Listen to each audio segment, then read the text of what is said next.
Welcome back, Martini Giant fans. This is episode number 138, which is Raising Arizona from 1987, directed, of course, by the Coen Brothers. Now, there's a very specific reason that we're picking this episode to talk about today.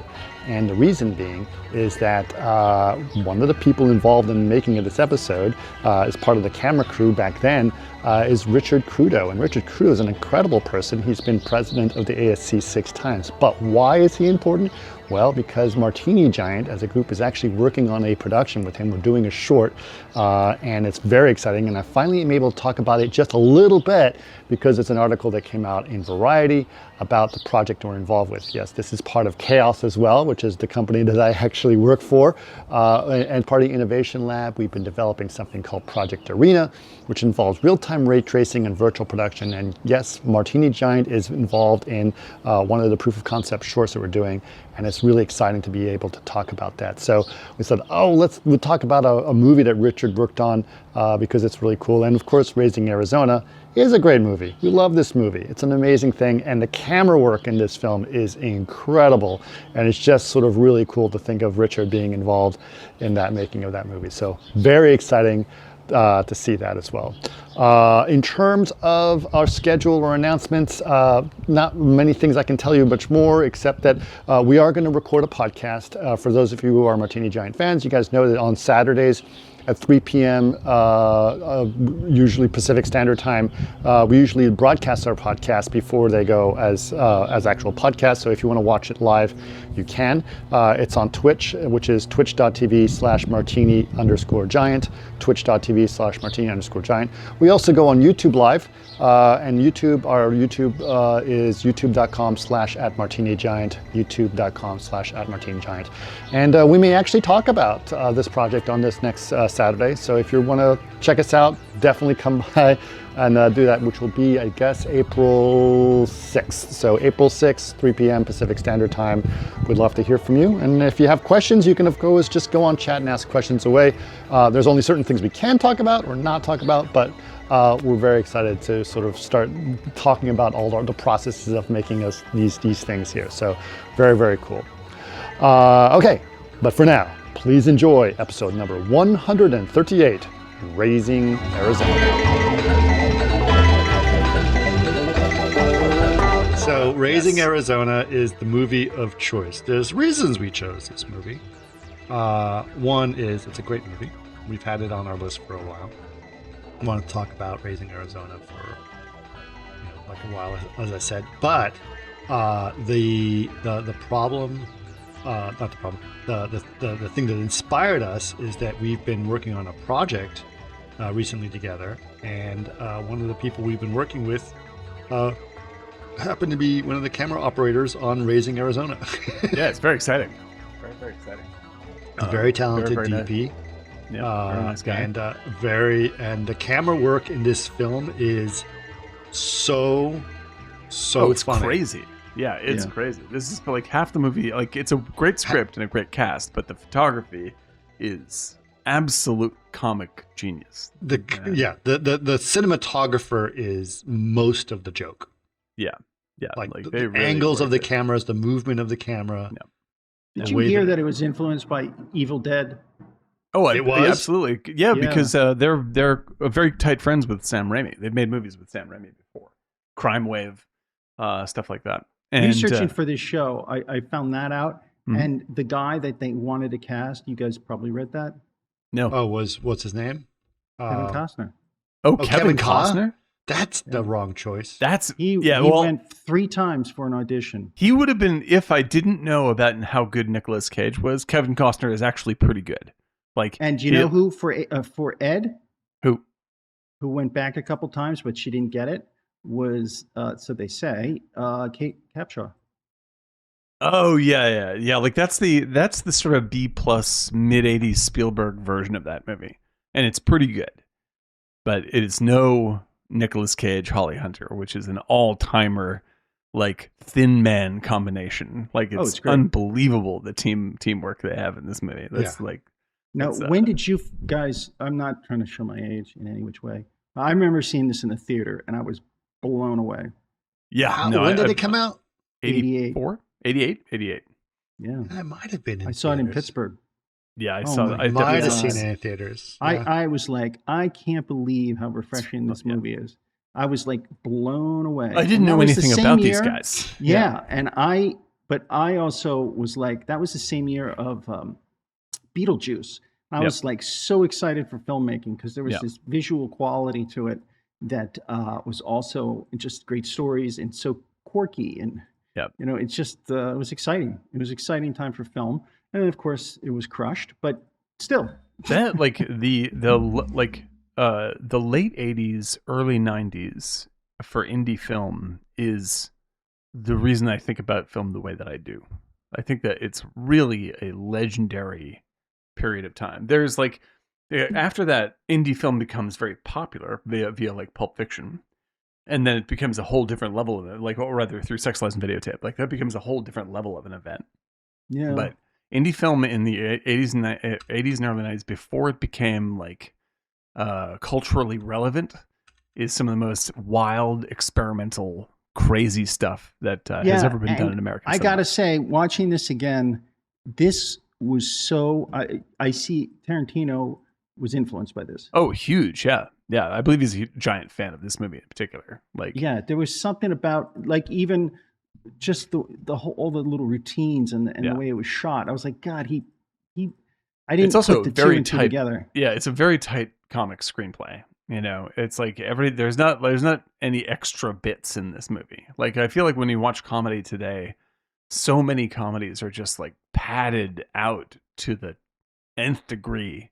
Which is like, oh, just let these funny people riff and let them breathe. And I'm just like, oh my God. Like, it's not like I don't like Kate McKinnon, but you don't have to fucking work out your bit in front of the camera.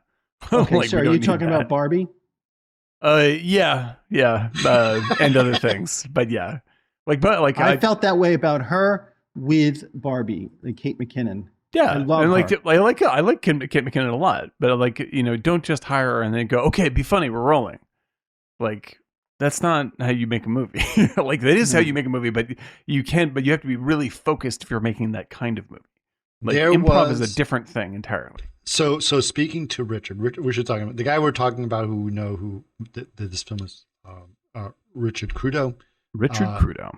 Really nice guy, great DP. He was also he was also the head of the ASC for several years. Yep.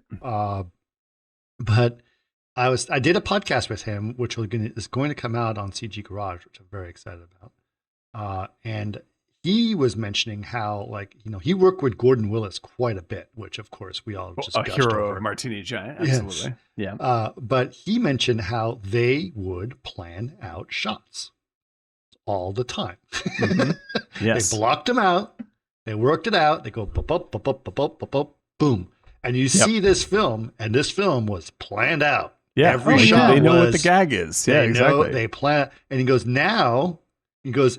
He. This was great, Eric. You're gonna like it. He likened it like it used to be a heist where we would plan every single step. Yeah, it's a great now way to put it. It's a smash and grab. Shoot everything. Yeah, which is, you know, like, the thing is, like, you can make a good movie that way. There are plenty of movies that are made that way. But, like, if you're doing a comedy in particular, the more you think through how it's going to work, the better your chances of ending up with great footage that you can make something funny out of. And, like, you don't want to go into a comedy and sort of randomly get coverage.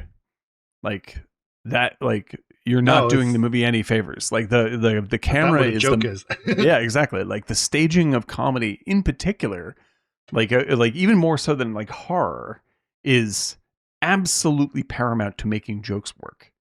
And and if you don't, if you're just like grabbing stuff and going like A B, okay, just intercut it and it's going to work, then you're losing a channel of information by which you can make people like laugh. And and so, like, the great comedies to me, like Raising Arizona and Tootsie and all this kind of stuff, like, these are flawlessly staged movies. Like, they're beautifully blocked. All the photography is like really, really thought through and framed to maximize the interaction between layers of characters. Not just going, okay, Kate, tell a joke. You know, and then she tells 6 jokes and you take the top 5. Right. Yeah, like that's just not That's one way of doing it. Yeah, it's Smash and grab. Smash and grab. But that's I love Richard's thing of it being a heist. Yeah, exactly. Like it used to be a heist. Like you planned every freaking step and you got there, and that's how you did it. By the way, my initial review of non-alcoholic Blue Moon pretty much just tastes like orange soda. It doesn't have much beer taste to it whatsoever. Well, that's the thing is like what really works with but the other ones, like Athletic, still taste like beer to me. Yeah, Athletic, because Athletic leverages the things that you only get out of beer. Like like it has flavors that you really only get in beer. But like orange is not a novel flavor for beer. But that's because Blue Moon is traditionally served with an orange in it, right? Yes, exactly. I get it. But I get soda. it. Yeah, that's plain soda. If you want, I mean, I'm having myself a Spindrift. Yeah, that's which better. one is it? This is the mango peach, I think. Ooh, mango orange, and it's sweet. Yeah, it's not very well. That's a great thing. Of course, it's Spindrift. It's not too sweet. Right? It's actually pretty tart, right? And it tastes more like I'm having an alcoholic drink than if I were drinking a Blue Moon. Yeah, this tastes like Orangina with a. I love Orangina. It does. Well, but buy Orangina, it's cheaper. Buy Orangina is probably cheaper. Yeah. I do like Orangina too. What are before we talk about Raising Arizona? Well, like to set the stage, what are your top? Yeah, here it is. But what are your top comedies when you think of well shot comedies? Oh, this is up there. This is one of the best shot comedies out there. Top 5 for sure. Really well shot comedies. Young Frankenstein. Yeah. Broadway Danny Rose. Rose, great call. Yes. Yeah. Also involved Richard Crudo. Yeah, that's true. Another Crudo project. Yeah, that's a big one. What are the really well shot comedies? I'm trying to think. Because anything with like Some Like It Hot. Those type of comedies. Anything by what's his name? Who's the guy did Some Like It Hot? Billy Wilder. Wilder. Like you get 1, 2, 3, Wilder. or The Apartment, Wilder, right? The Apartment, yeah. Oh, The Apartment. That might be 1 or 2. Yeah, like that is a perfectly shot movie. Yeah. Jesus, that's a good. The execution. I was thinking about this film because obviously we have to do the podcast. I always like to watch it, and then when you watch it as a podcast, you have a new frame. You try to put a new frame of mind. This movie is like a fairy tale. Yeah. It feels very much like a fairy tale. Mm-hmm. They're using a lot of shorter lenses, which makes things look a little bit more surreal. Right. Everything's a little bit more bowed out, especially when there's camera motion. There's lots of visual traveling. Right. You know, like when they're doing the chase sequence with the dogs, like everything looks like it's going 400 miles an hour. Yeah. By the way, there's a lot of Barry was used. Barry sourced some of this stuff.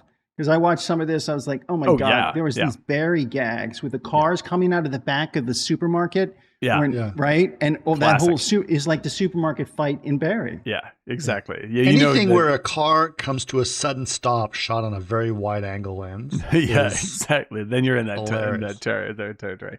But yeah, or like the that dog. Yeah. And Barry Sonnenfeld, who is the director of photography on this show, like he has a very sort of like similar style throughout all of his Coen Brothers work. But like he like his best stuff is like Raising Arizona, which is his like radical comic style, and Miller's Crossing, which is comparatively very, very reserved. But Miller's Crossing, even though it's not a comedy, it's still shot like a comedy. Like there's lots of tension in these frames. You're waiting for the other. Did he do Lebowski? I think Lebowski was. I think that was Deakins. Let me see. Yeah, I think it was. Who shot the Big Lebowski? I actually think that the Big Lebowski cinematography is fabulous, but I actually think Raising Arizona is more compelling. Right, it's more Raising Arizona is more participatory. Yes. You know, like Lebowski is great, but it just gives a big proscenium for funny things to happen in. That's what it does. It's very, very funny, but it's much more it's background. laid back. Yeah, it's background. Yeah, this one's in your face, hilarious. Yeah, this one's really like when you see especially all the POV stuff of the baby, like from the low angle cameras or the bouncing camera as the babies. Yeah, because this is also when you talk about Evil Dead, like Evil Dead is very much shot the same way. You know, it's like this, the camera, like Evil Dead. Did he shoot like Evil Dead? No, they just referenced it. Let's see. Let's see. Director of photography.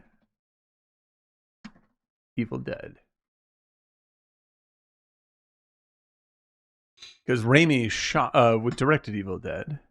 It doesn't even list it. Where is it? They must have had a director of photography.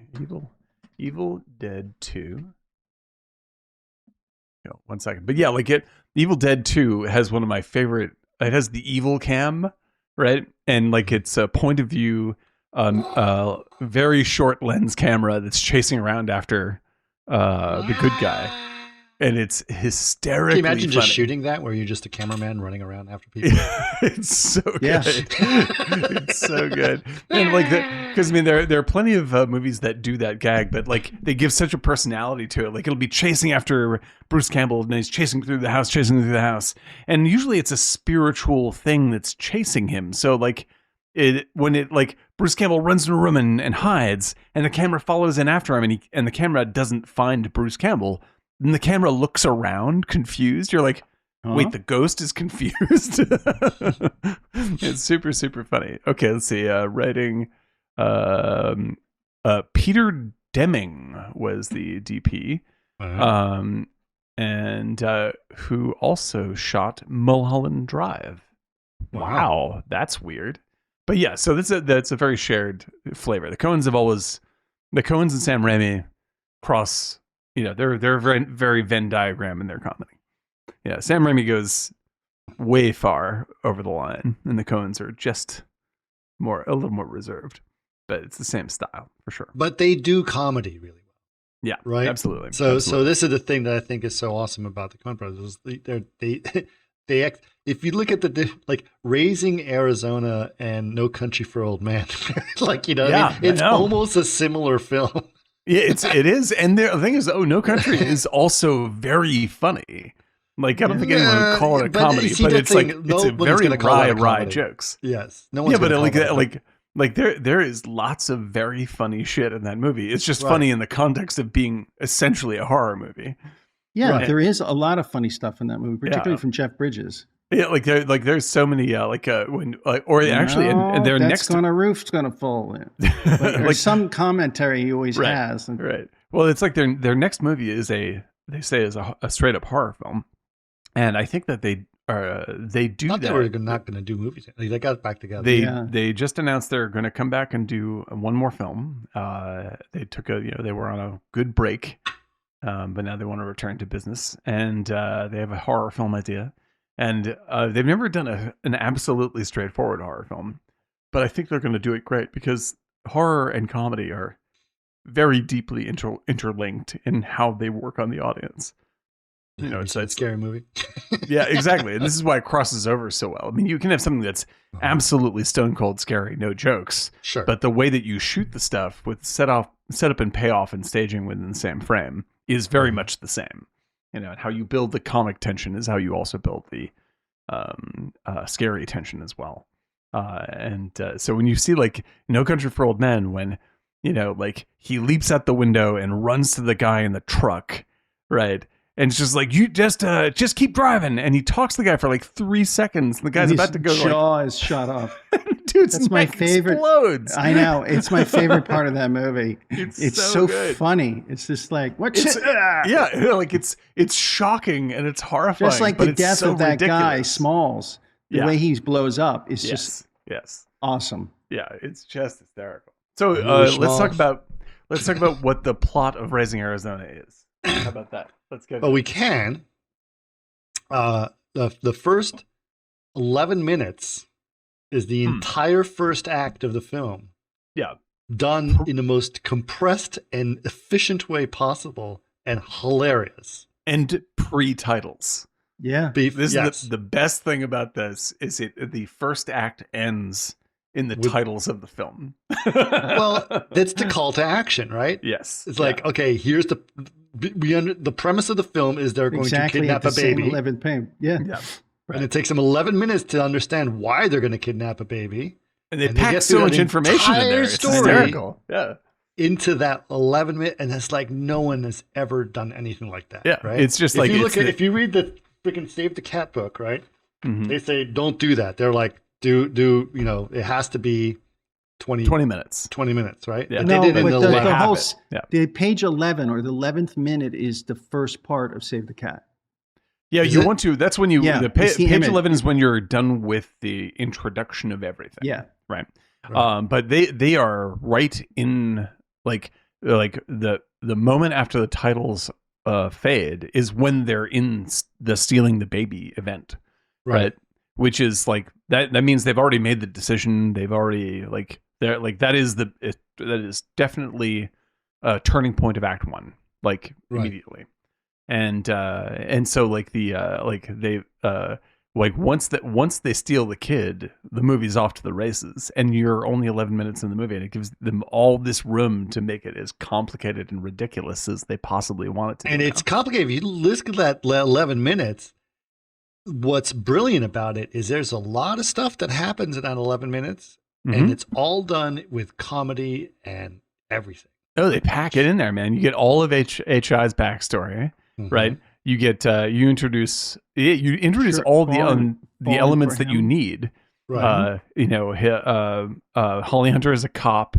You see that the fiance left her. She starts to feel sorry for him and love him. Right. He's a repeat offender. Oh my God. I guess I am telling you what you want to hear.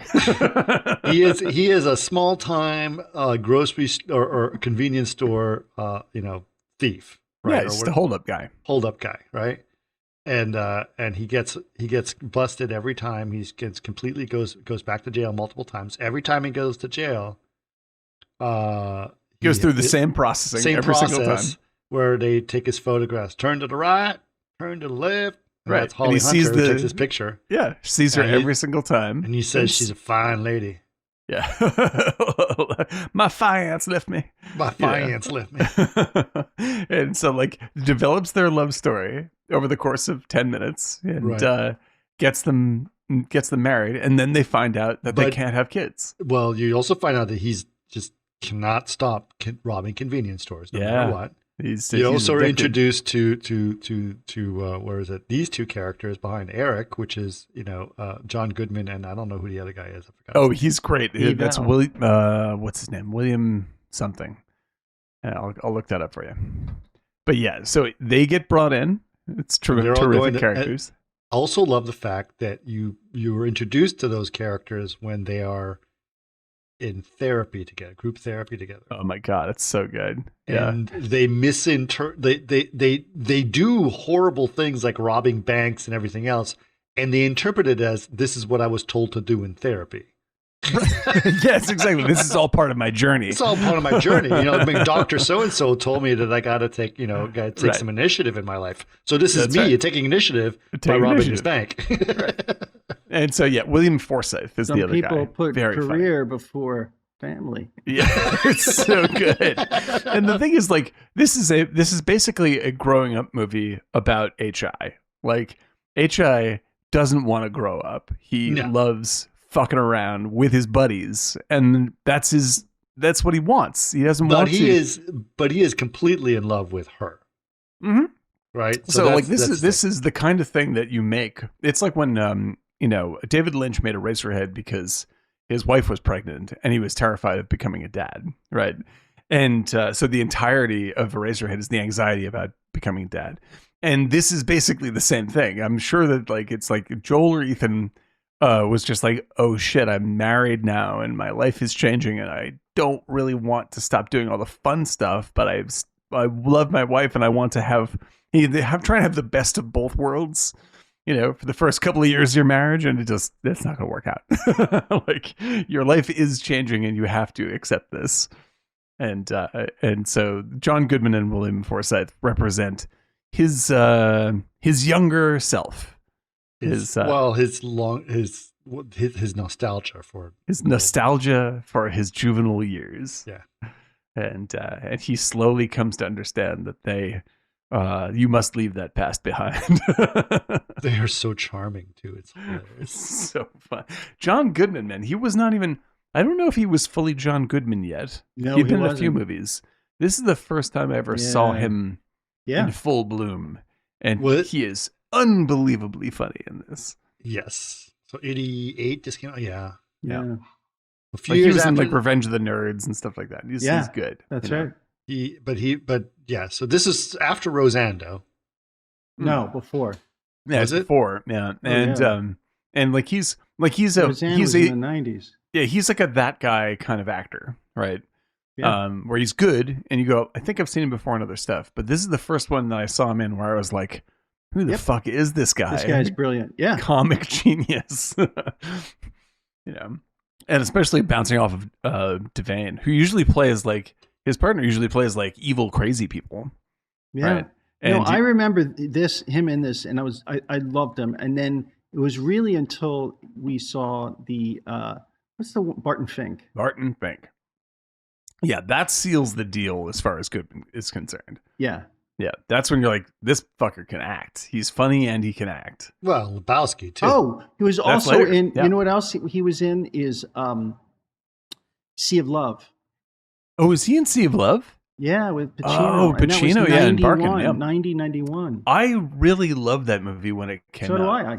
And I have not seen it since. Is it still good? I bet it holds up. Yeah, it's good. That's a great thriller. It was a really great thriller. And Pacino with some crazy hair in that movie, but that's a good picture. I don't remember Goodman being in that. That's wild. I really have to check that out again. He's the sidekick for him. He's assigned him, and he's kind of like the sports guy and drinking beer and having fun. But yeah, he's really good in it. He's young. That's funny. Wow. Yeah, Goodman really has. You're right. He wasn't in that much. He did Revenge of the Nerds in '84. Mm-hmm. He did Chud. Yeah, Chud. Yeah, the Big Easy. We did that as he was in True Stories. I loved him in True Stories. Yep, he's great in True Stories, right? Which I only just recently saw. But that was 1986. So 87 was Raising Arizona. Yeah, so that might have been one of the influences that got him onto that. Was his performance on True Stories, because that was pretty.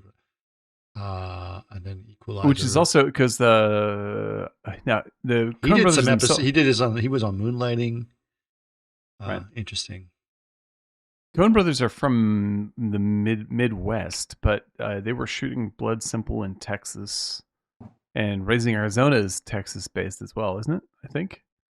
No, it's Raising Arizona. It's Phoenix. Arizona. Yeah, it's Phoenix. I'm sorry, no, sorry, yeah, no, of course, but it's Phoenix. No, it was in Phoenix because they were it's southwestern, right? And so it was in Scottsdale, Arizona. It's different. Yeah. Like Arizona is very different from Texas. Yeah. They were pissed. Like, I think why.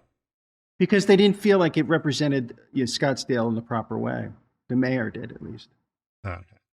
It's amazing how like it's one of those moments where like the movie's title is so much a title to me that I don't even recognize what it is.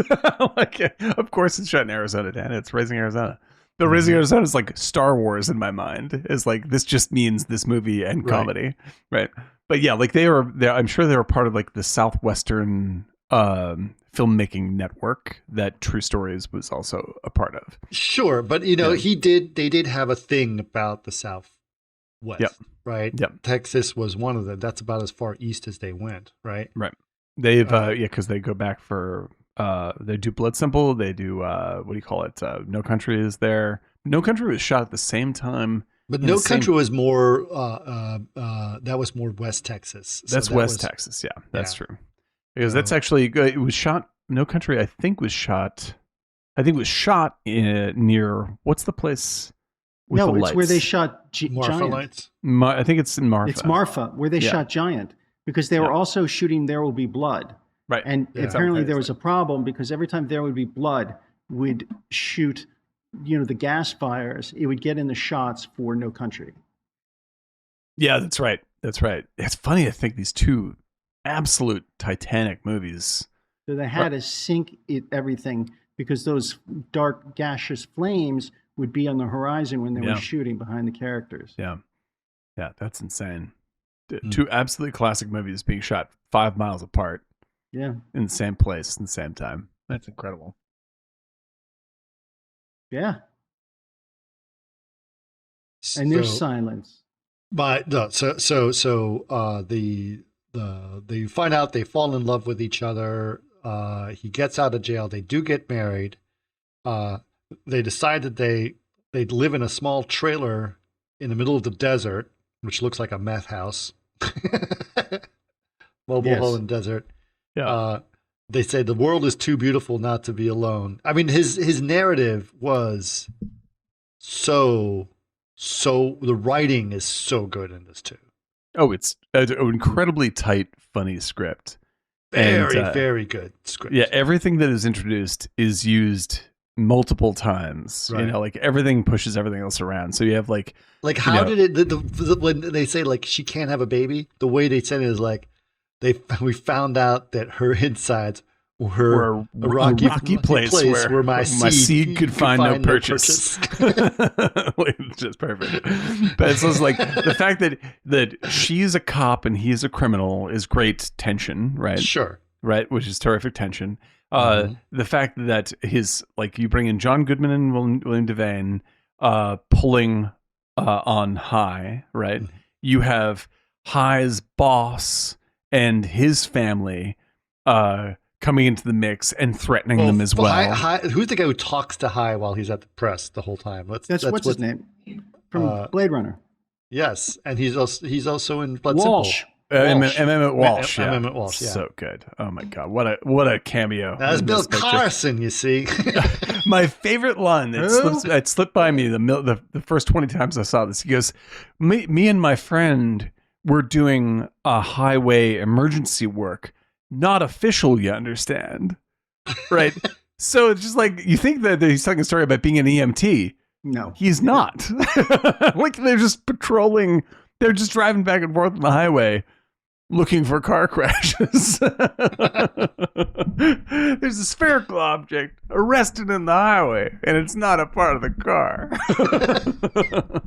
Which is Marfa Lights. It's so good. So good. Yeah. No, if you're adding Emmett Walsh, like you're making a good movie. Almost certainly. Yeah. But yeah, like great character actors abound in this thing. But like you have so many, like HI is being pulled in every single direction by this incredible cast of supporting characters. And like his boss is fucking hysterical. His boss's wife is Frances McDormand. And like she's an angel straight from heaven. Oh my God. Her work with Holly Hunter is just ridiculous. Like everything. Like get in that High. He's taking care of this little angel. We gotta do that, honey. Yeah, I mean, like, gotta get the dip tent. You know, like all this stuff. And then you got the dad of the original of the baby, and he's running his own basic comedy. Oh, Arizona.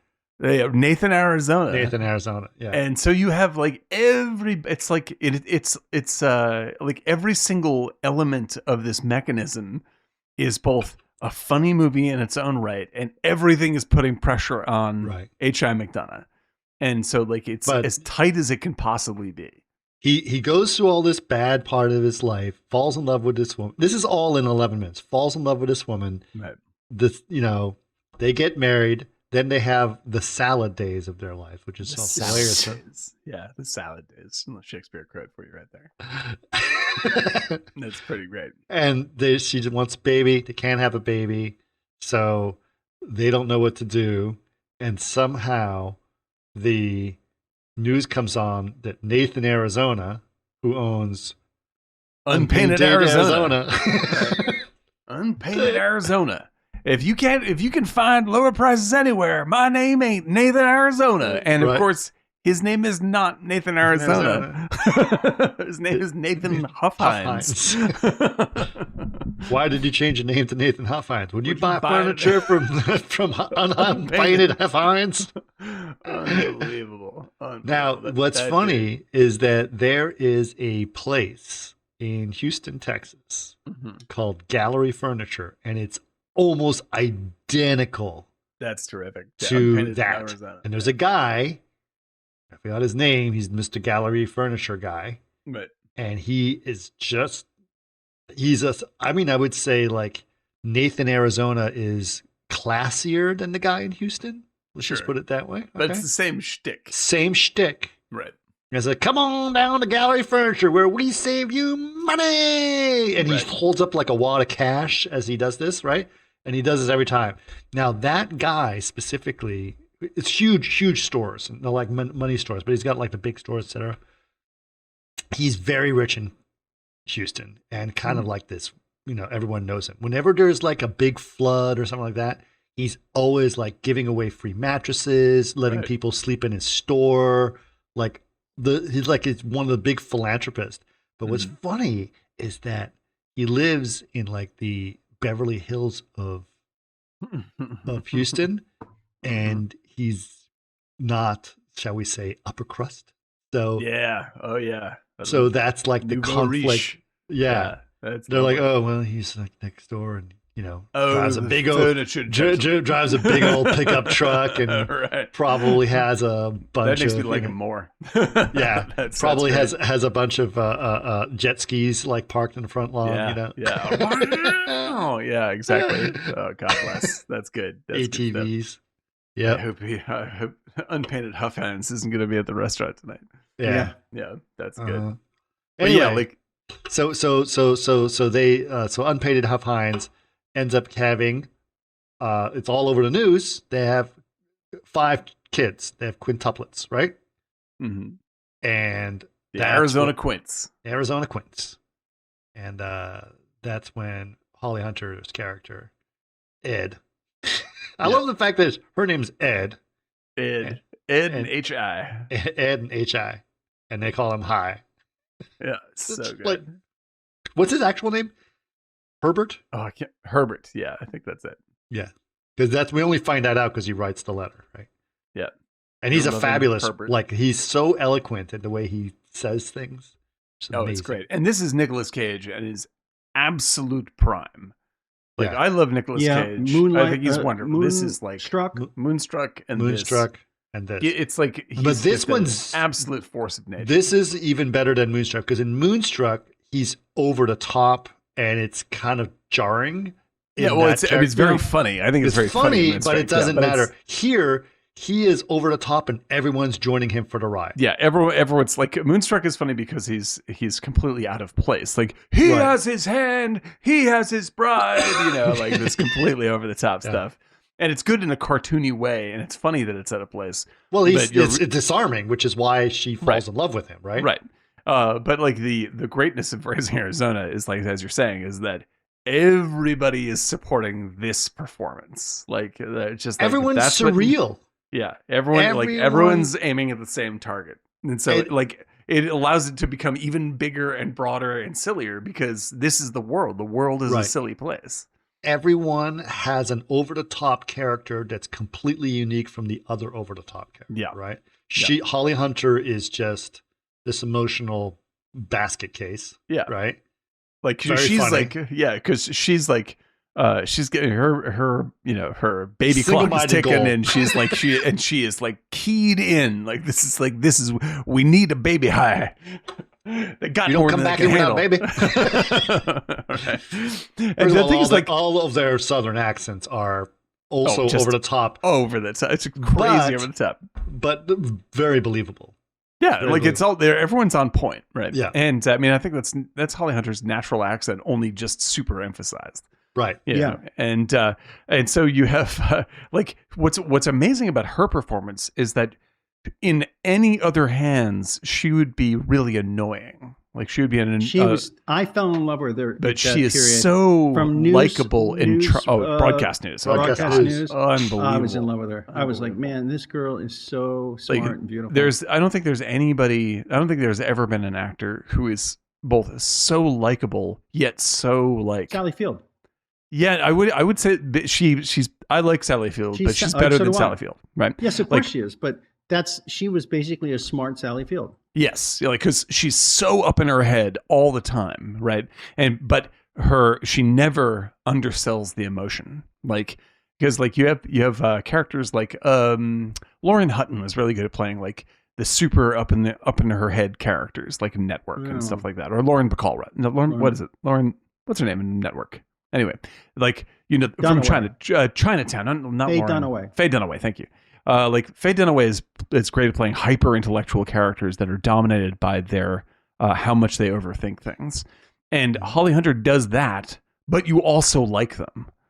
And it's like, I don't know how she does that balancing act, because it's in every other actor, it's a trade-off. Right. And in this, like, she's so focused, like, I gotta have a baby, but she doesn't treat Hai very well.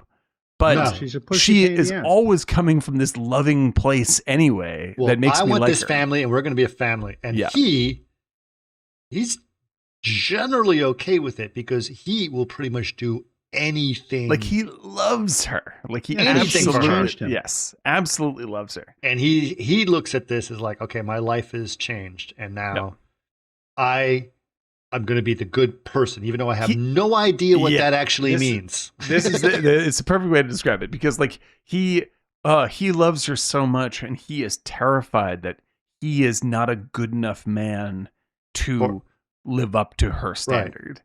Right. And it makes him really likable. It makes her really lovable. And as crazy as their plan is, it's he's like, I'm going to be the good person, and apparently the good person to her is to steal a baby.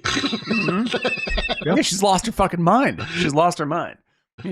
And like when she's in the car, she's like the whole plan, like, let's go steal a baby that got more than I can handle. I love the fact that they show her in depression. It's like, she lost. It's just totally like the house looks like shit.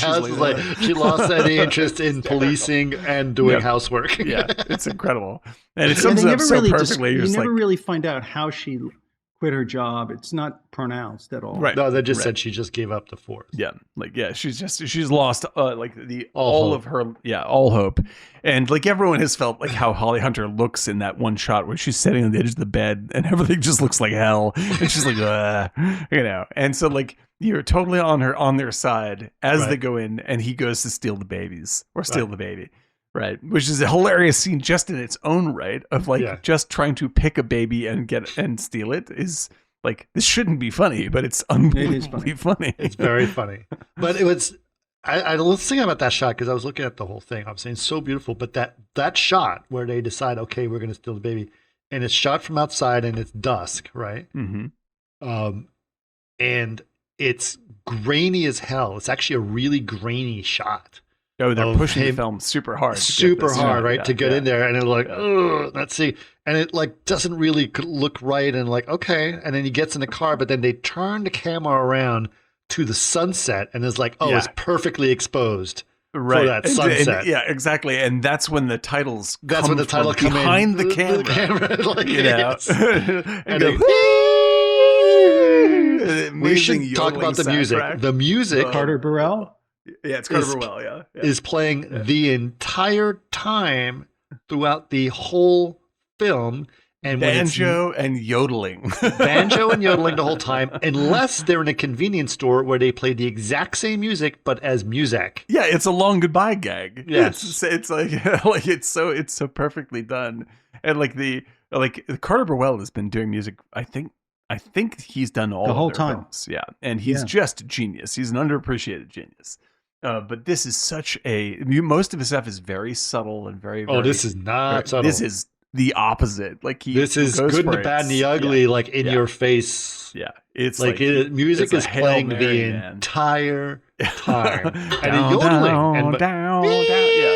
Oh my god, it's insane. It's an insane choice. Like what? That's the music you're gonna play the whole time? I could for 2 hours. That these guys are so on fire as filmmakers that they're just like, you know what we need in this movie? Yodeling. That's basically how they do Yodeling is going to do it, and it does. It ties the entire movie together perfectly. It's incredible. It's totally incredible. And anybody who sees this movie, even the first time, you're going to step away from it humming this theme song for the rest of your life. Yeah, it's just fucking hysterical. It's incredible. Yeah. So steals the baby, right?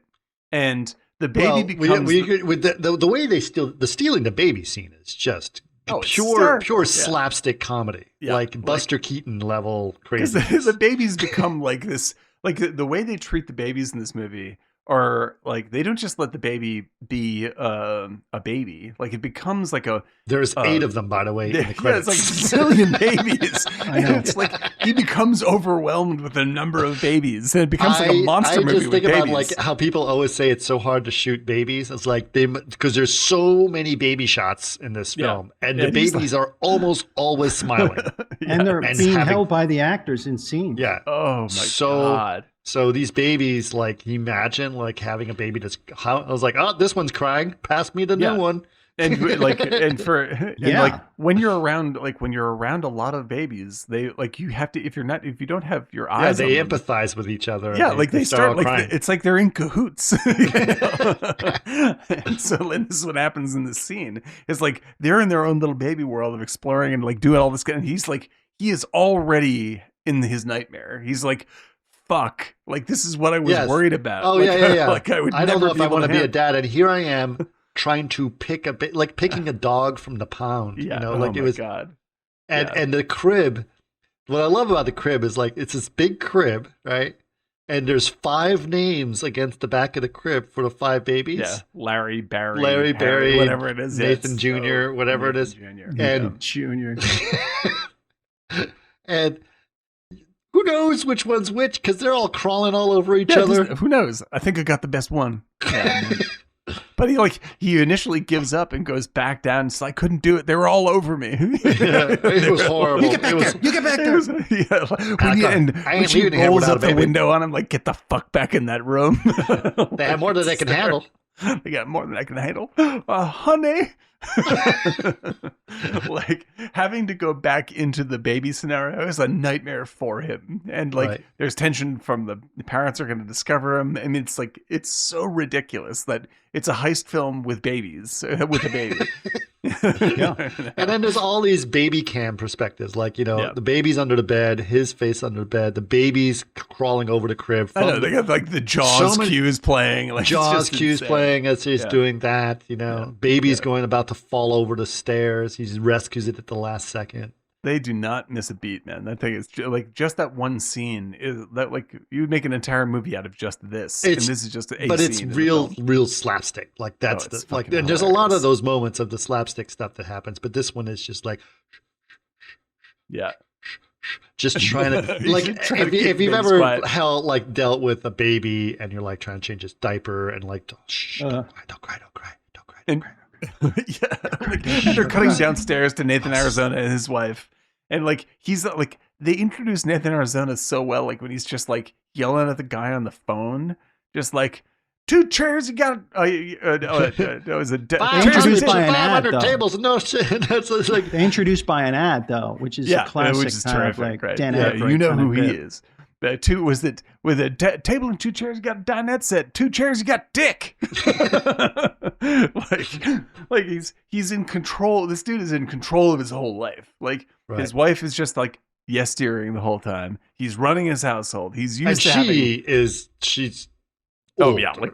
Yeah, exactly. She's what? Old? She's old, right? Like she's not she's not young looking at all. Like clearly there's a lot of like hormone therapy going on. That's why they have 5 kids. Right. Like multiple pregnancy. Like he's probably spent a lot of money to make this happen. And she's about it. Like she might as well be a matron. Like her. It's like collars way up to here.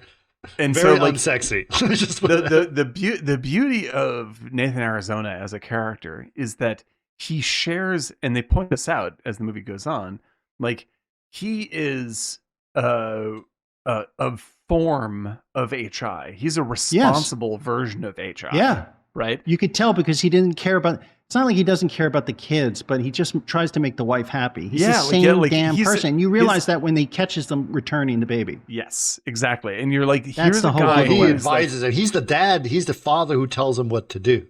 Right. Exactly. Yes, but he is basically HR, but just he's a form of HI, right? I mean, like he essentially when he goes to give the babies back, like it's just like he's saying like I love her so I would do anything for that woman at all. Like that's what he says to HI, and it's true for HI. So he's understanding, and he is equally as overwhelmed by babies. Like he's just like. Do you think because there's no consequences in the film that it's this kind of tale needed to have an ending like that? Oh yeah, absolutely. I mean, I think that the real threat of the movie isn't incarceration. It's or the violence or the shooting. Or violence or any of that. It's do H.I. and Ed stay together, and which is an open question in the end of the movie, right? And like that's the that's the sort of sweetness of the movie is like you see how much they love each other, but this incredible stress might break them. Like the fear is real. Like it's. I think the reason why was probably. I was, upon reevaluation of the film, I basically feel because they probably did it for budgetary reasons, they don't show their face aged at the end. Oh, yeah. That's but true. But I think that was also a way to say this is just a dream. They never really ended up together. Yeah, I think that's like, it's certainly like that they leave it as High's fantasy is nice. Yeah, it's basically the ending of King of Comedy. Yeah.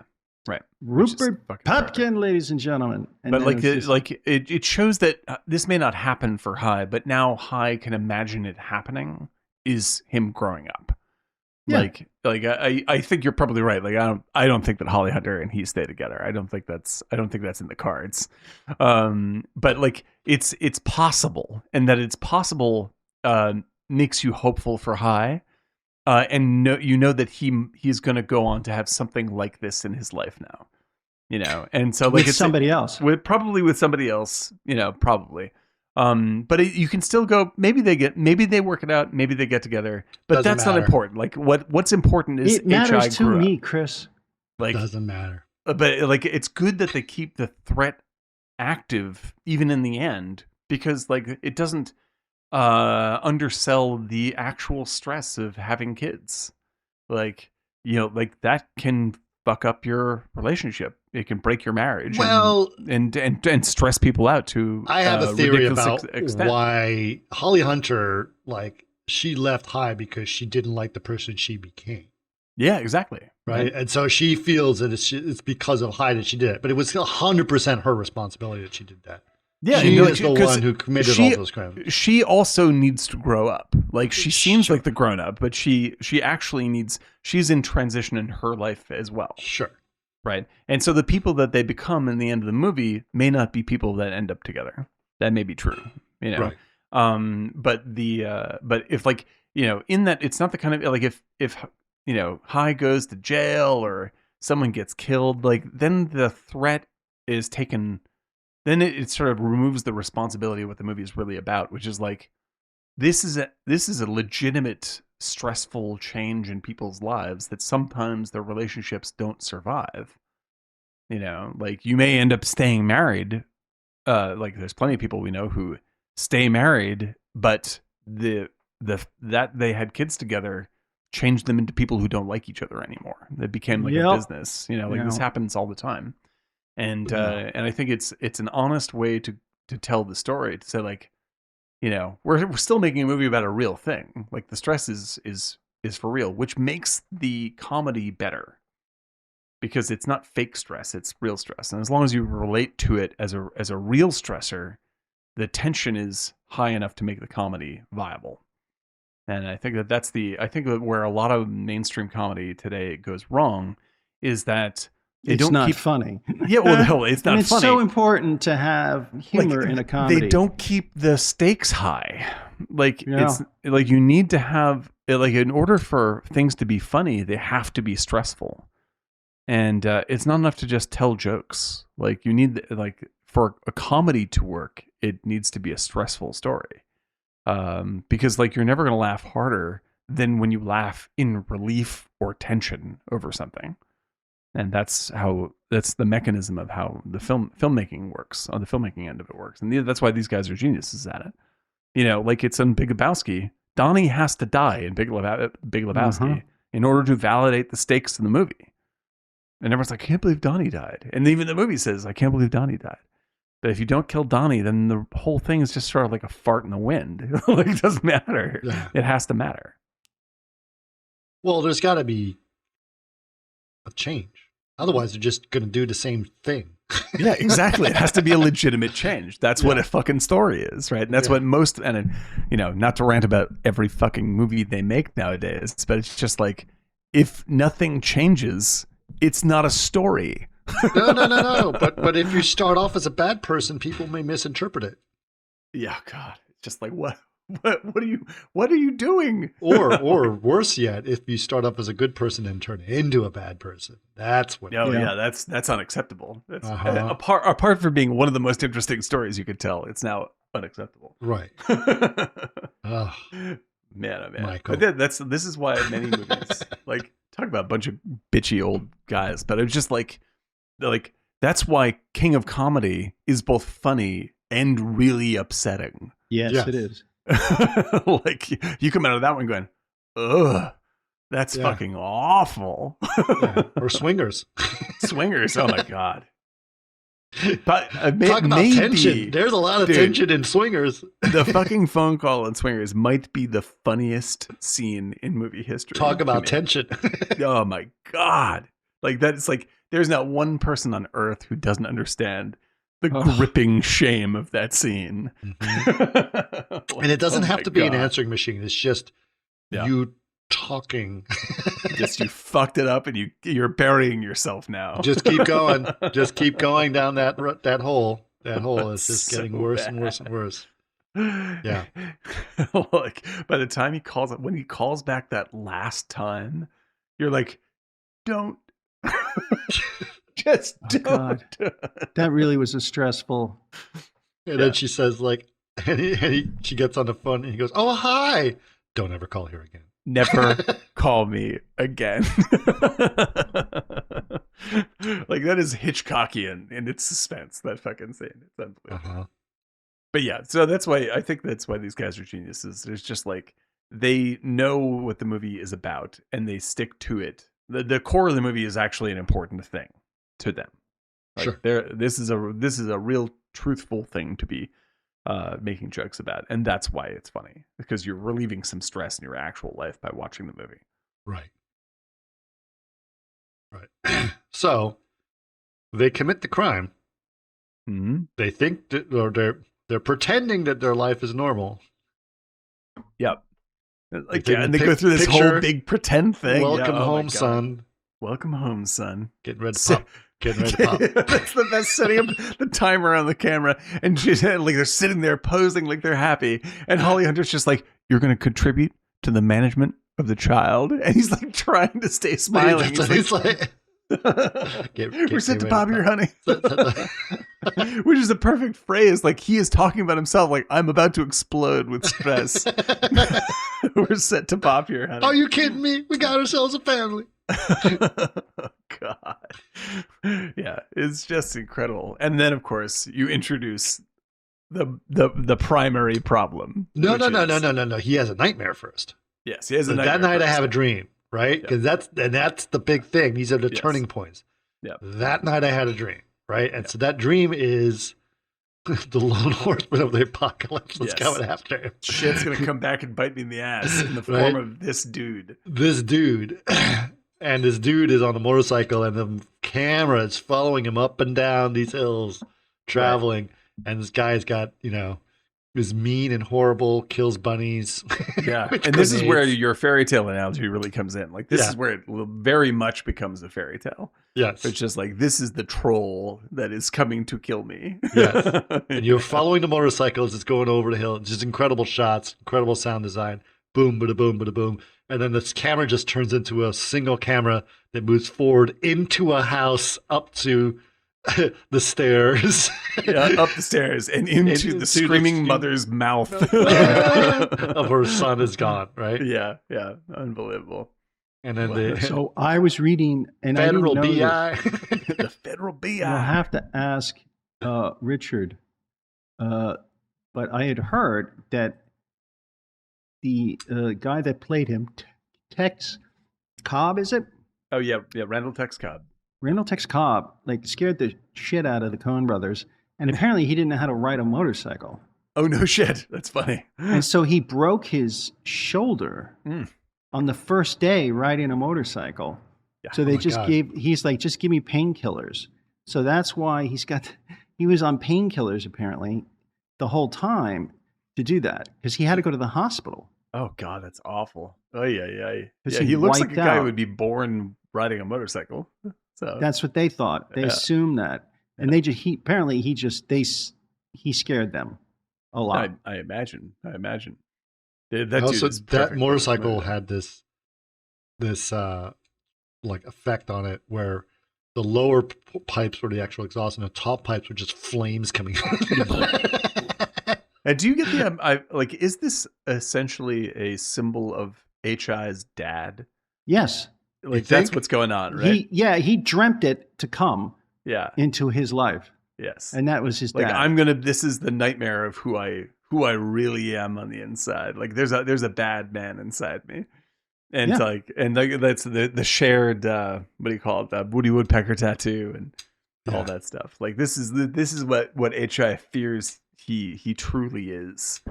Like, well, his tattoo on the guy says, "My mom hate me," my mom forgot me. Something about his mom. Yeah, something right? like that. Yeah. So like he's like, I will be a terrible father, and this is the reaper of terrible fatherhood coming his way. And so, reaper of terrible fatherhood. Yeah, quote that. If you're going to quote anything from this episode, it's me not remembering that Raising Arizona takes place in Arizona. Where did they film Raising Arizona? I believe it was Arizona. I think it was in New Jersey. Possibly New Jersey. Was it Minnesota? No. Was it Minnesota? Indiana? It sounds like the ending of the movie. I think it was Iowa or whatever he says. Might have been Utah. Yeah, it might have been Utah. Utah. Yeah. But yeah, like this establishes like H.I.'s dread is so supreme, and it's what motivates one of the top 5 comic performances in film history with Nicolas Cage. Like, I don't think there's Gene Wilder in Young Frankenstein. Right. There's Cary Grant in Bringing Up Baby, H.I. McDonough, and then I don't know. It's great for the last 2. What's his name? Dustin Hoffman and Tootsie. Dustin Hoffman. Yeah. What's his name in and Jeff Lebowski. Jeff Lebowski. No. Yeah. Who am I thinking of? I'm thinking of Western. Mel Brooks Western. Oh, yeah. Oh, and Cleavon Little. Little. Yeah, in Blazing Saddles. Blazing Saddles. Yeah, I think that's it. In fact, like I would put like if I had to choose, like Cleavon Little would be in probably the top 3. He's unbelievable in that movie. Yeah. And when I said Jeff Lebowski, I'm just like I mean, I think Bridges is perfect in that movie, but he's not the funny element of that movie. Like Jeff Bridges is not terribly funny in that movie. Everything around him is very funny. Like he is just confused. Yeah.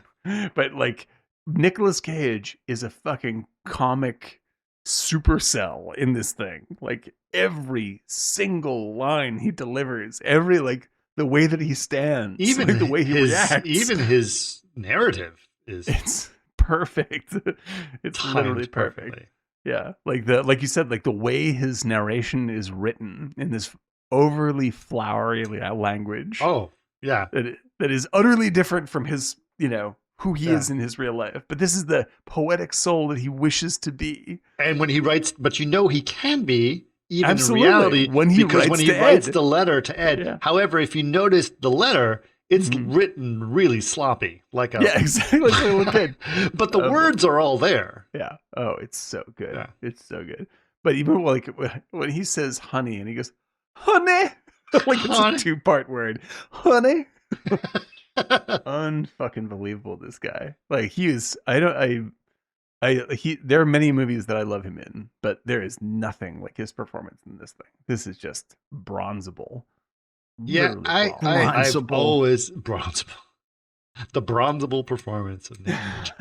I think that there's something he's underrated, definitely. We've always talked about this. There's everyone's like Nick Cage is over the top. I was like, exactly. Yeah, he's like he's in plenty of bad movies that aren't worth the time. But like I think that Con Air was great. Yeah, Con Air is great. He understands the assignment in Con Air. Apparently, he improv too much that it pissed the brothers off. Oh, really? Wow. In this film? I suppose that makes sense. Yeah, he is delivering the goods. We'll have to man. ask Richard, but real. But yeah, he's like he's operating at full force in this movie in a way that normal actors never reach. Yeah. And so you have like, so his stress is introduced in the form of monster on a bike, and the next day, or actually that night, birthed from the earth. That was the funniest. John Goodman and William Devane. John Goodman, who births himself out of the ground, which is just one of the most amazing. Pulls the other guy out of the ground by the feet. Births his brother. like pulling him up out of the ground. And it's funny, I was looking at that, like how he pulls him out. Yeah. And I realized, like, how the hell did he do that? Because it's like, and I realized, like, there's the moment where he goes from leg to torso. They actually shot that in reverse because there's no way. Oh, yeah, there's no way to do it. Right? It's just insane. Yeah. But it was like, what the fuck? How did he so just classic. do that? Yeah. And then I love it, like, when they're cleaning themselves up cleaning all the mud off themselves in the bathroom. And in the bathroom, it has OPE. Yes.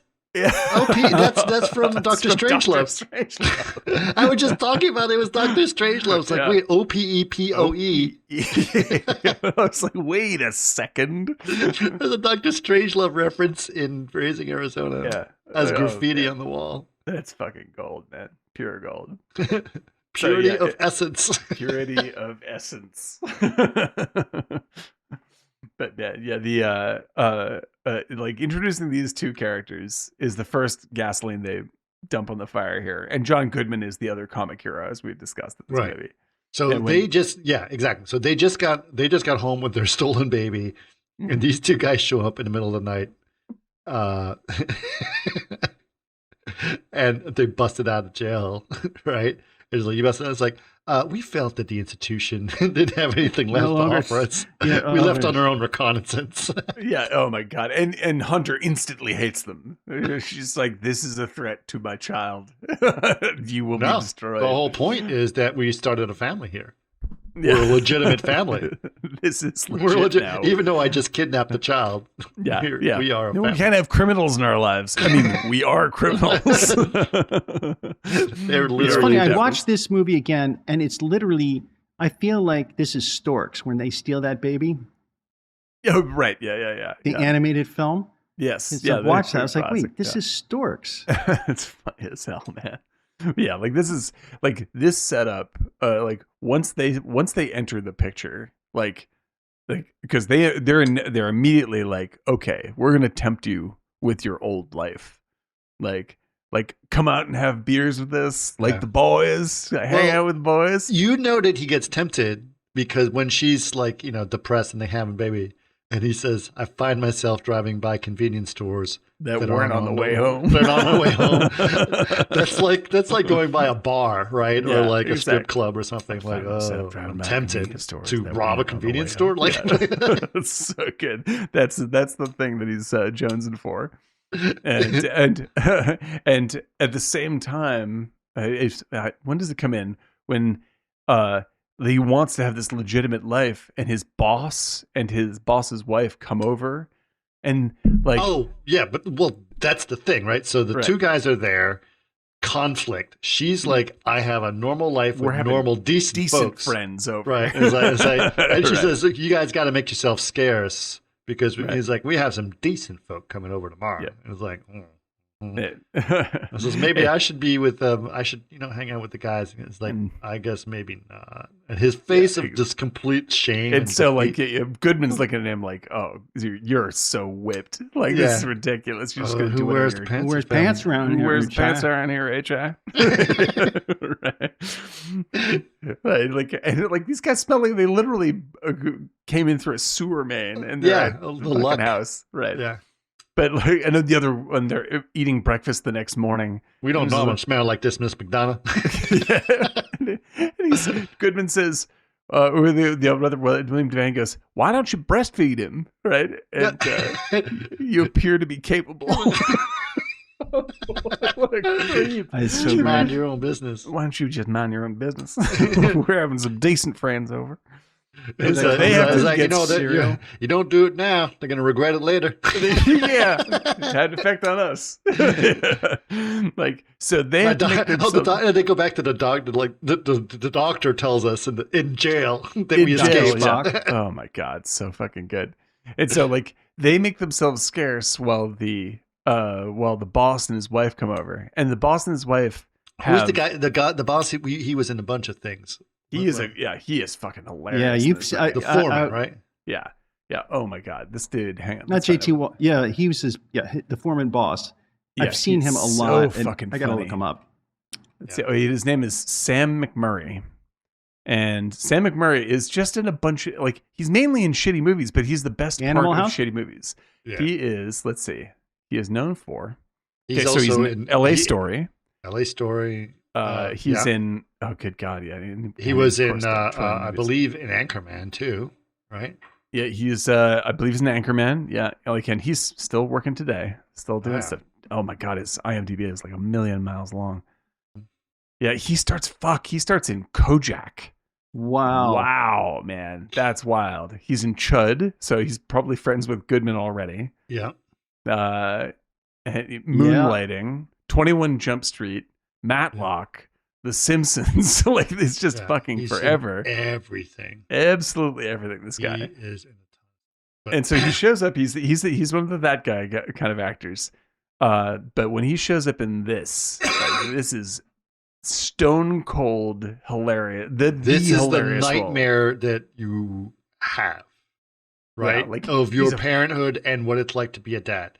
The kids are absolute terrors. Yeah, like he's got 5 kids, totally out of control, like writing on the walls, like fucking just nightmare activity. And his wife is this overbearing, super intense. This is a thing that, like, when I was, before I got married or anything like that, there's a guy I knew in college, and his whole goal was to get married, buy a house in the suburbs, have the boat to go to the lake house. Like, that's life. That's the goal, right? That's the goal right there, right? The lake house. The regular house, the Great Lake house, the stable job, the 401k, the wife, the 2 kids, good school district. Right. Central air. The house with the frog, with the fourth room over garage, like the frog house. Like all of this stuff in a cul-de-sac. That was the goal of their life. In a cul-de-sac, even like. Yeah, living in a cul-de-sac. Yep. That's the dream, right? Right. And so, like, it's the life of what's a poltergeist, right? Like that. Yeah, exactly. The low end suburban settlement. Right. And so this which is funny if you go back to look at Polka Dots, those guys are crazy with all their freaking crazy stuff. But in this movie, he's like, you want to be an adult? Here's all the shit that's going to go on. You're going to be a tons of responsibility, and even if you have that, your kids are going to be nightmares. Yeah, your life just, because High is looking at this like, oh my God, like this is who I will become. It's like this is it. I won't even be a manager. I'm going to be under this guy, right? And he's wearing his white shoes. Terrible. Yeah, it's just fucking awful. Like the shoehorn. The shoehorn. Oh my God! And this guy is just this bragging fucking moron. Like, it's just awful. Yeah, so that reminds me. Reminds me. He's just talking bullshit the whole time. You hear the one about the Polak trying to light bulb? What? No. And HI's just got to put up with it because this is Foreman, And so he's just like rambling off all this idiotic shit. Right. And HI's like, yeah, I guess so, Glenn. Like, he just has to keep on saying it. Yeah. And it gets worse and worse and worse until HI is trying to say, like, I need to express some stress. Like, it looks like. Well, first of all, the other thing that's going on is while he's experiencing that, Holly Hunter is dealing with the mother on the other end, who is basically like throwing everything at her. Like, you haven't thought this all the way through. Yeah, you haven't. All she has is the baby, and which it's she so stole. much more complicated. It's like You she gotta doesn't get understand, but we got to do this. You got to get the shots. You don't have a pediatrician. Have you Wait, started a do you bank have this? account? Oh, you got to Yeah. do that. Yeah. You got to do that. Oh my God, you got to like- do it this instant. This guy, is you're going to take him to Arizona State. You're going to do that. You're going to save for his college. And you got to save for his orthodonture too. You know, like everything. If you don't do that, you're like he's gonna have a horrible life and everything's gonna fall apart. Yeah. And so like they're losing their minds with stress, Yeah. and these guys are acting like they have it under control, and their kids are fucking terrible. But at the same time, Holly Hunter is like, oh shit, we got to do this, got to do this, got to do this. And High is like, hold on. Yeah, no. He's in a daze, right? Yeah, exactly. Like, and then the whole thing starts to slip, like, because the idiot boss is like, so how'd you get through your adoption so fast? Because like with me and Dot, we tried to do that because there's something wrong with my semen. He's just like going off. But they have 4 kids. I don't know Yeah, how they. exactly. There's something wrong with my, and they're just like, what the fuck is going on with you, right? And he's still like, this dumbass just sort of figures out that this doesn't make any sense. Like he doesn't notice that he figures it out, right? He like the dummy is just sort of like, oh, it's weird that you happen to get this kid so quickly when I know adoption takes years, right? And like High's like, oh fuck, the jig's up, this is it, you know. But it doesn't even occur to the guy as he's saying it out loud that it makes no sense. Right. He's just sort of like prattling on, you know. And one of my favorite fucking lines in the entire movie, or the exchanges. Well, he keeps interrupting himself. Yes, by saying, yeah. That reminds me. That reminds me.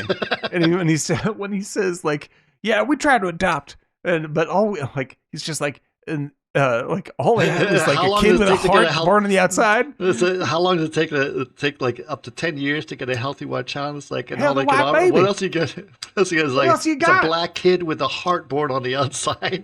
Yeah, That's and weird. Then, he goes, and then fucking High goes, it's a strange world. The guy goes, it's a strange world. He goes, yeah, they should sell tickets. I'd buy one. Like, what the fuck is happening? So like this is a classic bit for the Coens where it's just like someone just comes in and solves the fucking mystery without even thinking about it. Right. Like it's this obvious to this moron. Like that you stole the baby. Oh shit. Like now it's like with all the other stress, this is now like High's like, we are going to be caught. Like this is bad. Right. And then the guy takes it one step further. He's like, I hear you're all stressed out, High, and I have the solution. Like, have you heard of ménage à trois? I would like, now I want to tell you, my wife thinks you're cute. Well, thanks very much, Glenn. Thanks. And I think that Holly Hunter's cute. He's like, get your damn hands off my wife. Starts talking about what he's like, what am I talking about? I'm talking about sex, boy. I'm talking about l'amour. I'm talking about wife swapping. Punch. Decks the dude, his boss. And it's over. Now everything is fucking over. Now it's really bad. Now it's really bad. Like when Glenn, the dumb boss, just immediately starts running away from High as fast as possible. He's just like, and he says, I pity you, and then runs headlong into a tree. It's one of the great moments in comedy history. But his life is now fucked. His life is absolutely fucked. And then the next scene, it's even more fucked. Of course, like when he even says so, Holly Hunter's just like, why'd you punch him? Now he's just gonna fire you. He's just like, what do you got? What do we got now? And he's like, a man for a husband. Like he's like, I stood up for you, right? It's true. And but little do they know that because the idiot figured it out, now John Goodman and his partner are like, this is a stolen baby, eh? No, they find out when he comes back to say he's going to sue him. Right. Yes, exactly. And so, like, once they find out, because the dummy comes back, like, this is a stolen baby. That's when John Goodman's like, we can collect the reward on that baby. But yes, before they do that, though, they try to get Hyde to get in on a bank heist with them. Right. So they got the bank heist going. So it's like, great. So you're not going to be part of the bank heist. So we're going to do both. Yeah. Hayseed Bank. Hayseed Bank, right. So basically what they're going to do is there's a specific bank in this really small farming town that normally doesn't have much money, but this time all the farmers come in to collect their checks. They Their get it government all checks. at once from the government. And so they get a ton of money in the bank so that they can pay out all these checks. And that's what the money they're going to steal. Right. So this whole other big beautiful crime happening in a Coen Brothers film. It's amazing. Right. And so they rope high into this. And now we can definitely say that this is the scene that most directly affected us as filmmakers.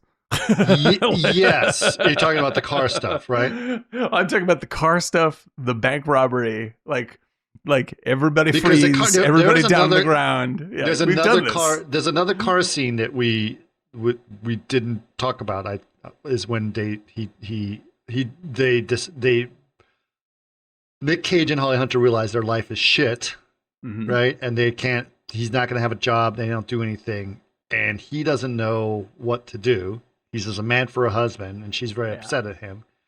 They got the baby in the back, and he's like, I got to do something. I'm going to stop. We need to get some diapers. Stops at the convenience store, and goes for it, right? Robs the convenience store, full blast. At which point, now we have one of the greatest car chases. Just the opening of this scene when he pulls the stocking over his head and he's pointed the gun at the cashier. That is the poster. This is so good. He's pointing the gun at the cashier. Holly Hunter sees this and she's like, "You son of a bitch!" And this is a perfectly framed comic gag, right? This is what we're talking about with Richard. It's like, you have on one side of the screen is the cashier. The other side of the screen is Nick Cage. Gun pointing at a cashier across the way. In the middle, out the window, Holly Hunter, very small in frame, is screaming, "You son of a bitch!" And getting into the driver's side of the car. He looks over and turns back to the guy and says, "Can we hurry it up? I'm in Dutch with the wife."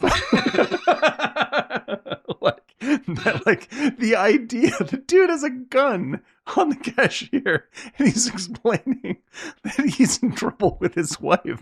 Like, listen, I hope you can empathize. Yeah, I'm sorry. Here you go. Like, oh my God. Could you just hustle this up? Sorry about this. There was something very strange about the kid that worked behind the counter eventually chases after him. It's almost like maybe it's like a Sam Raimi. There's something. This is a very Sam Raimi scene. Absolutely. Right? And the kid, the way he looked, it's like it was another type of character from a movie. Yeah. And then he's supposed to be the pimple-faced kid that's reading Jugs I know, magazine. but there's a demonic smile. Oh yeah, there's like, action's gonna happen. Little Dennis the Menace kind of looked at him a little bit. Strange, and it kicks like off Mad Magazine. Yes. He looks like a Mort Drucker drawing. I was gonna say Archie, but But like once that kicks off, this car chase is as good as anything in Ronin. Like, it's radical. Like, there's so much shit going on. Yodeling and banjo playing the whole time. you got car chase with cops, Doberman pinchers, fucking high running through houses. Like, it's and a bag of Huggies holding it all together. Like, you have to get the Huggies home, no matter what. Keep the Huggies in play. He's robbing the convenience store. He says, "I'll take these Huggies and whatever you have in a cash register." Yeah. So the Huggies were the first thing he says, right? Yeah. Right. And so like the entire chase revolving around the object of the diapers is a great example of like, this is the theme of the movie in a nutshell, in a single scene. Like, the Huggies are the symbol of taking care of the baby. That's parenthood, right? Well, that's remember, you got to get the Huggies. Yeah. Like, that's the responsibility. This is the responsibility of being a parent. It's like, you must make sure you get the fucking Huggies. Like, that's it. Right. And we are criminals, and our life is bananas. I just committed a crime with Huggies. I committed a fucking, this is a symbol for being a parent. Like, your life is absolutely fucking insane, and it's all revolving around this thing. We gotta get the Huggies. I don't give a shit what's happening. Yep. And to the point where when the car chase ends and he gets in the car with her, they speed at the Huggies, which are in the street, and pick it up as they as they drive away. Well, the other thing that's hilarious is when she picks him up, she's Punches yelling at in him, the face. punches him in the face. He's apologizing to her. He's like, I'm going to fly straight from now on. I'm going to be, you were right. I was wrong. Blah, blah, blah, blah, blah. Oh, turn left here. Turn left here, honey. Turn left here, honey. Turn right. Yeah, you do that. Yeah. Yeah. It's like trying to get the huggies. Perfect marriage. It's a perfect marriage. But it's like, hilarious. God damn it. It's yelling at each other. It's just like, I'm going to start. Oh, and turn left here, honey. Okay. Like, oh my God. Yeah, it's just like, it's such a perfect encapsulation of a relationship in that just this one fucking single sequence. Like, they're both at odds, like they're passionately involved. They have a central thing they're trying to do. It's played as a comic heist. Like, you just can't get better than this. Like, that is like, it's like the movie is super high stakes, ridiculous nonsense. But if you strip away all the comedy, you're still going, yeah, basically this is what raising kids is like. Yeah. Like, it's amazing. It's completely amazing. Yep. So that's one of the car chases. That's one of the pinnacle ones. So I want to make sure we mention that because that's different from the other ones. And there's more. Yeah, absolutely. There's more. So much happens in this movie. But yeah, so they rob the bank, right? They go in for the HI. So there's they fight. So he realized like, oh, the baby, we're going to take the baby and we're going to steal the baby and steal the book, the parenting book. That's the user manual. Spock. Yeah, right. The golden knowledge of how to raise a kid. Yeah. Right. And then the fight between them in the inside of the trailer is hilarious. Jesus. Yeah.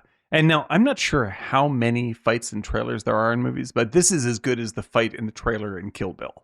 No, the other good one is a Lethal Weapon 2. Oh, another good one. Yeah. Okay. So there are 3 great fight sequences in mobile homes, and we should have a mobile home film festival. Oh man, this is a good one. There's one. What's the other one? A True Romance is another. There's probably a good one in there. Yeah, like these are really terrific. But this one is maximal use hilarious, of photography especially here. when you have the popcorn ceiling and the knuckles. Oh, so good. And use the environment. It's like reaches up to smash him and goes, rakes his knuckles across the screen of the ceiling, starts screaming because it hurts so bad.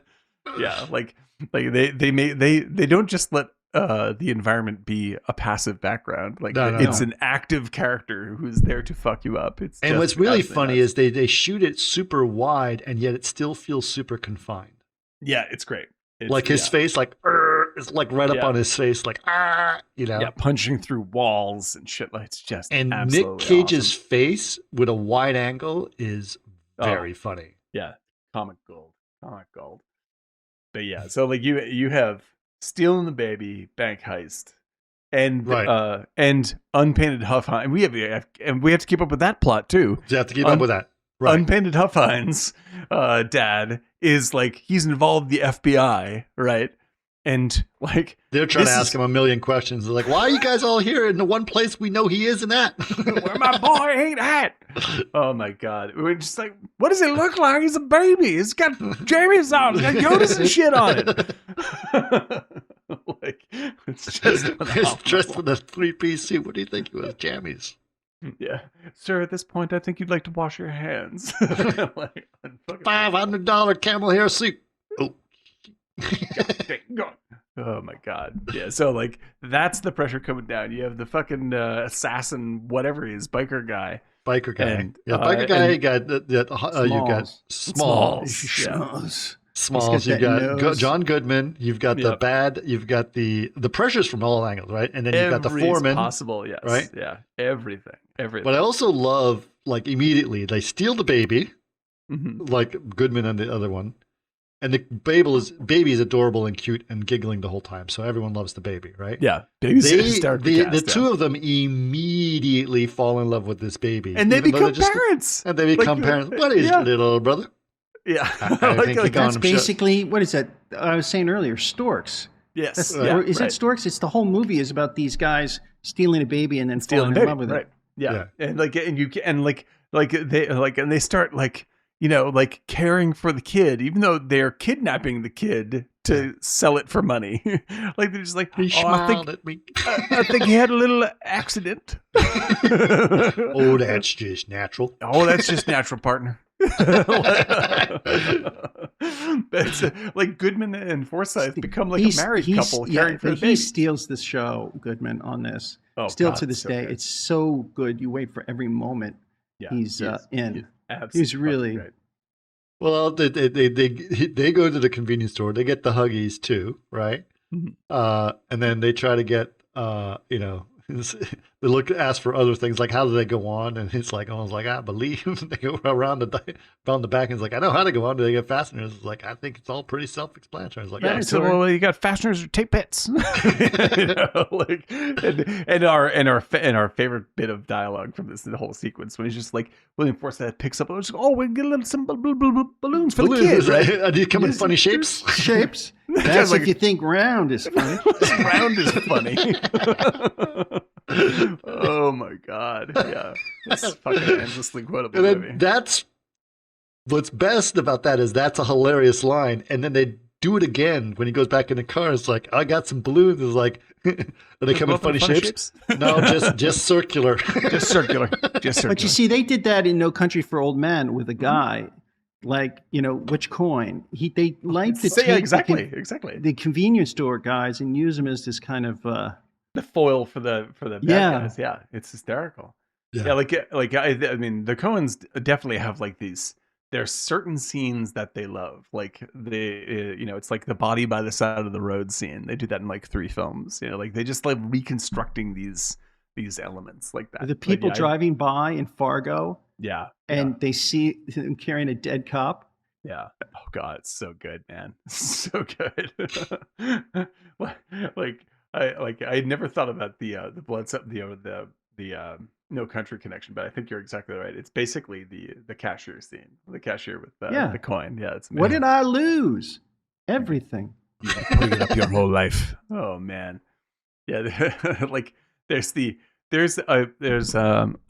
maybe I shouldn't talk about other film podcasts on this podcast, but I listened to this great podcast called The Rewatchables, right? And aren't those the guys that said CG is bad? Yeah, no, they're just sports guys. Like they don't know anything about the industry, but they love movies and they talk about the movies they love. And they have this great thing they do where they just sort of give out fake awards to whatever movie they love. And one of the awards they give out is the Waiters Award, right? And I guess Waiters is like he's a basketball player who's famous for like not a great basketball player, but incredible at 3-point shots. So you bring him in and get like, 9 points in a row, like boom, boom, boom, boom, and just reverse the game. And so this is their award they give to the actor with the least amount of screen time and the most amount of effect. Like you bring in John Goodman in whatever, he just blows the fucking movie out of the water. And like with all the Coen stuff, like there's always the one actor with Christopher Walken. Yeah, exactly. You bring in Christopher Walken, it just fucking explodes the movie with an incredible performance. But like I think that like John Goodman is a master of that kind of thing. He does that in Llewyn Davis when he shows up in Llewyn Davis for like a single scene and is fucking incredible. Like he's just perfect. He also does it in what do you call it? Their musical about the South. What is that one? John Goodman plays the guy with the eye patch. That's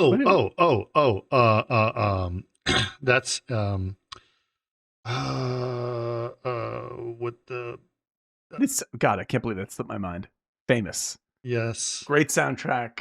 George Clooney. All right.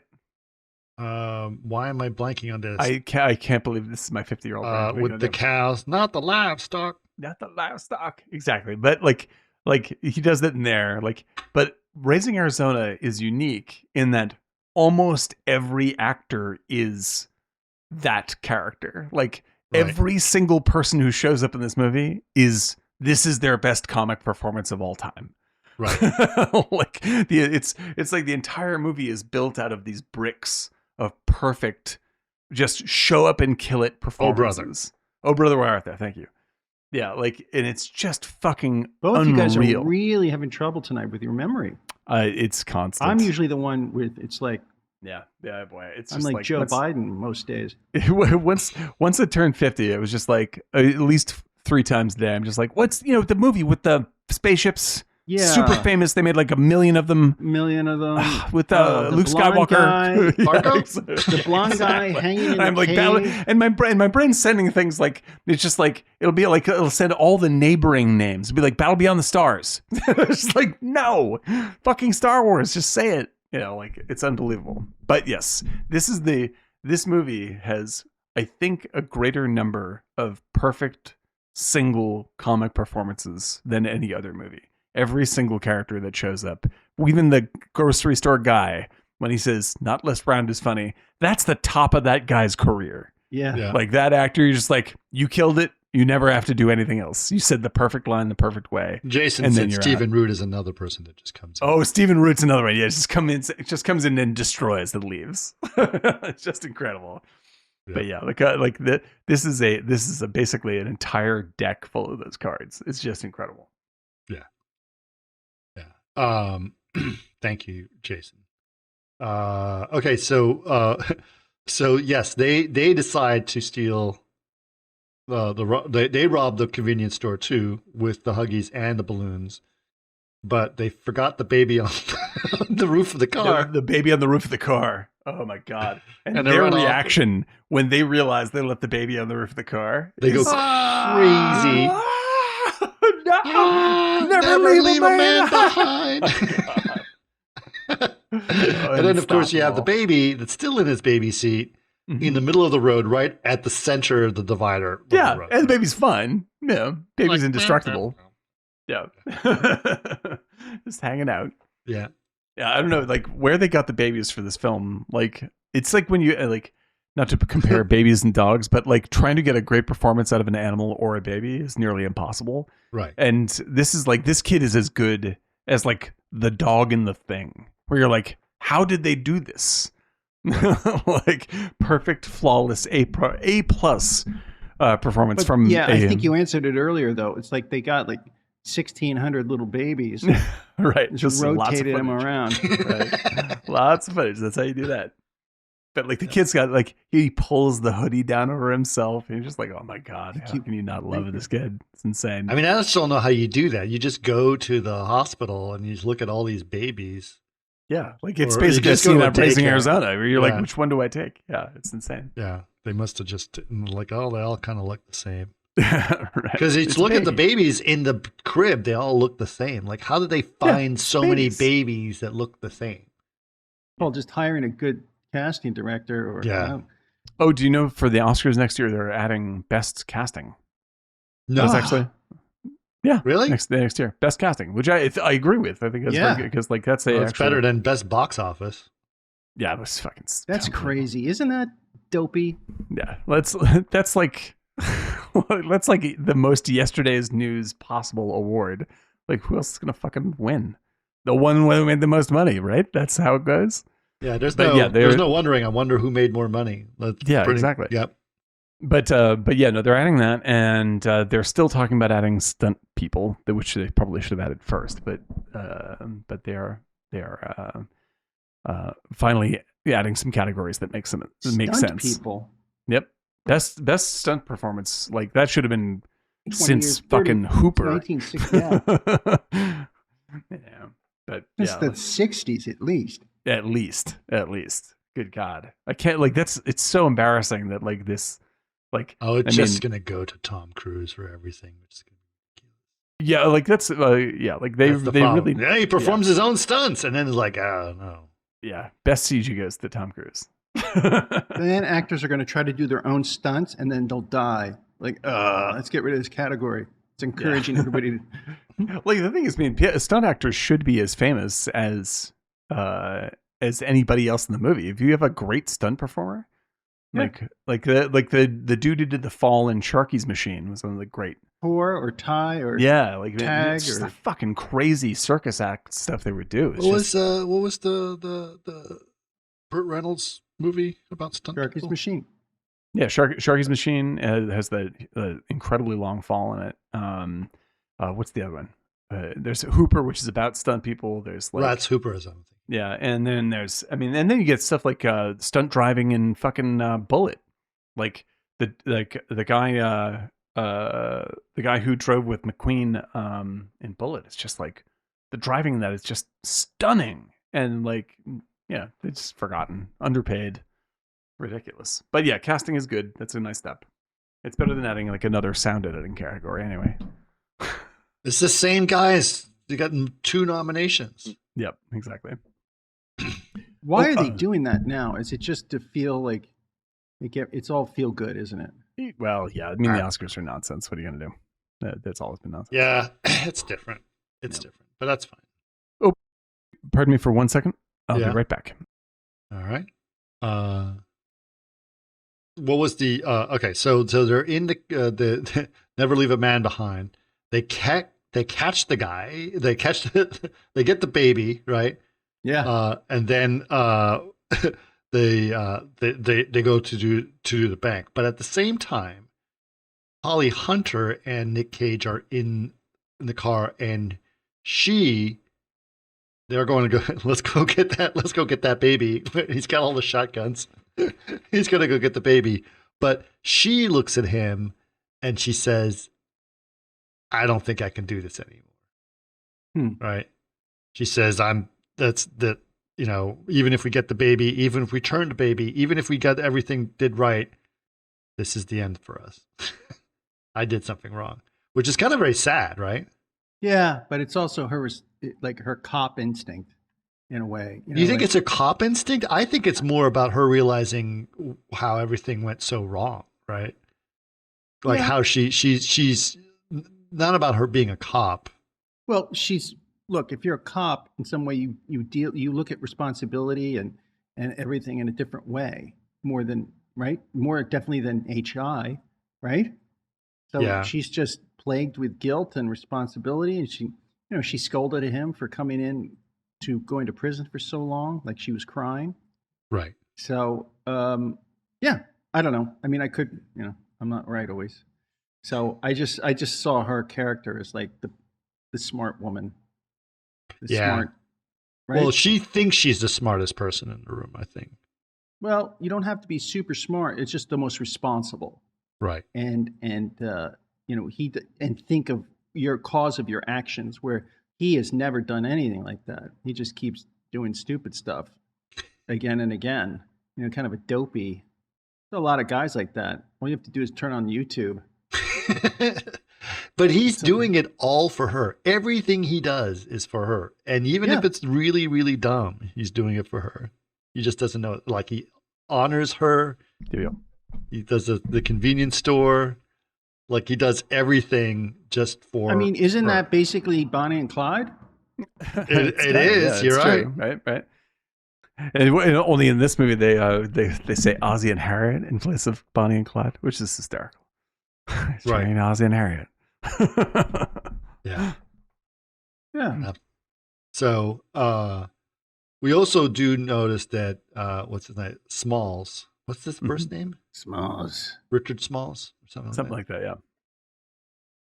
He negotiates with, It's or not the best negotiates name. with Arizona. that Threatens. Oh, you're making me cry here.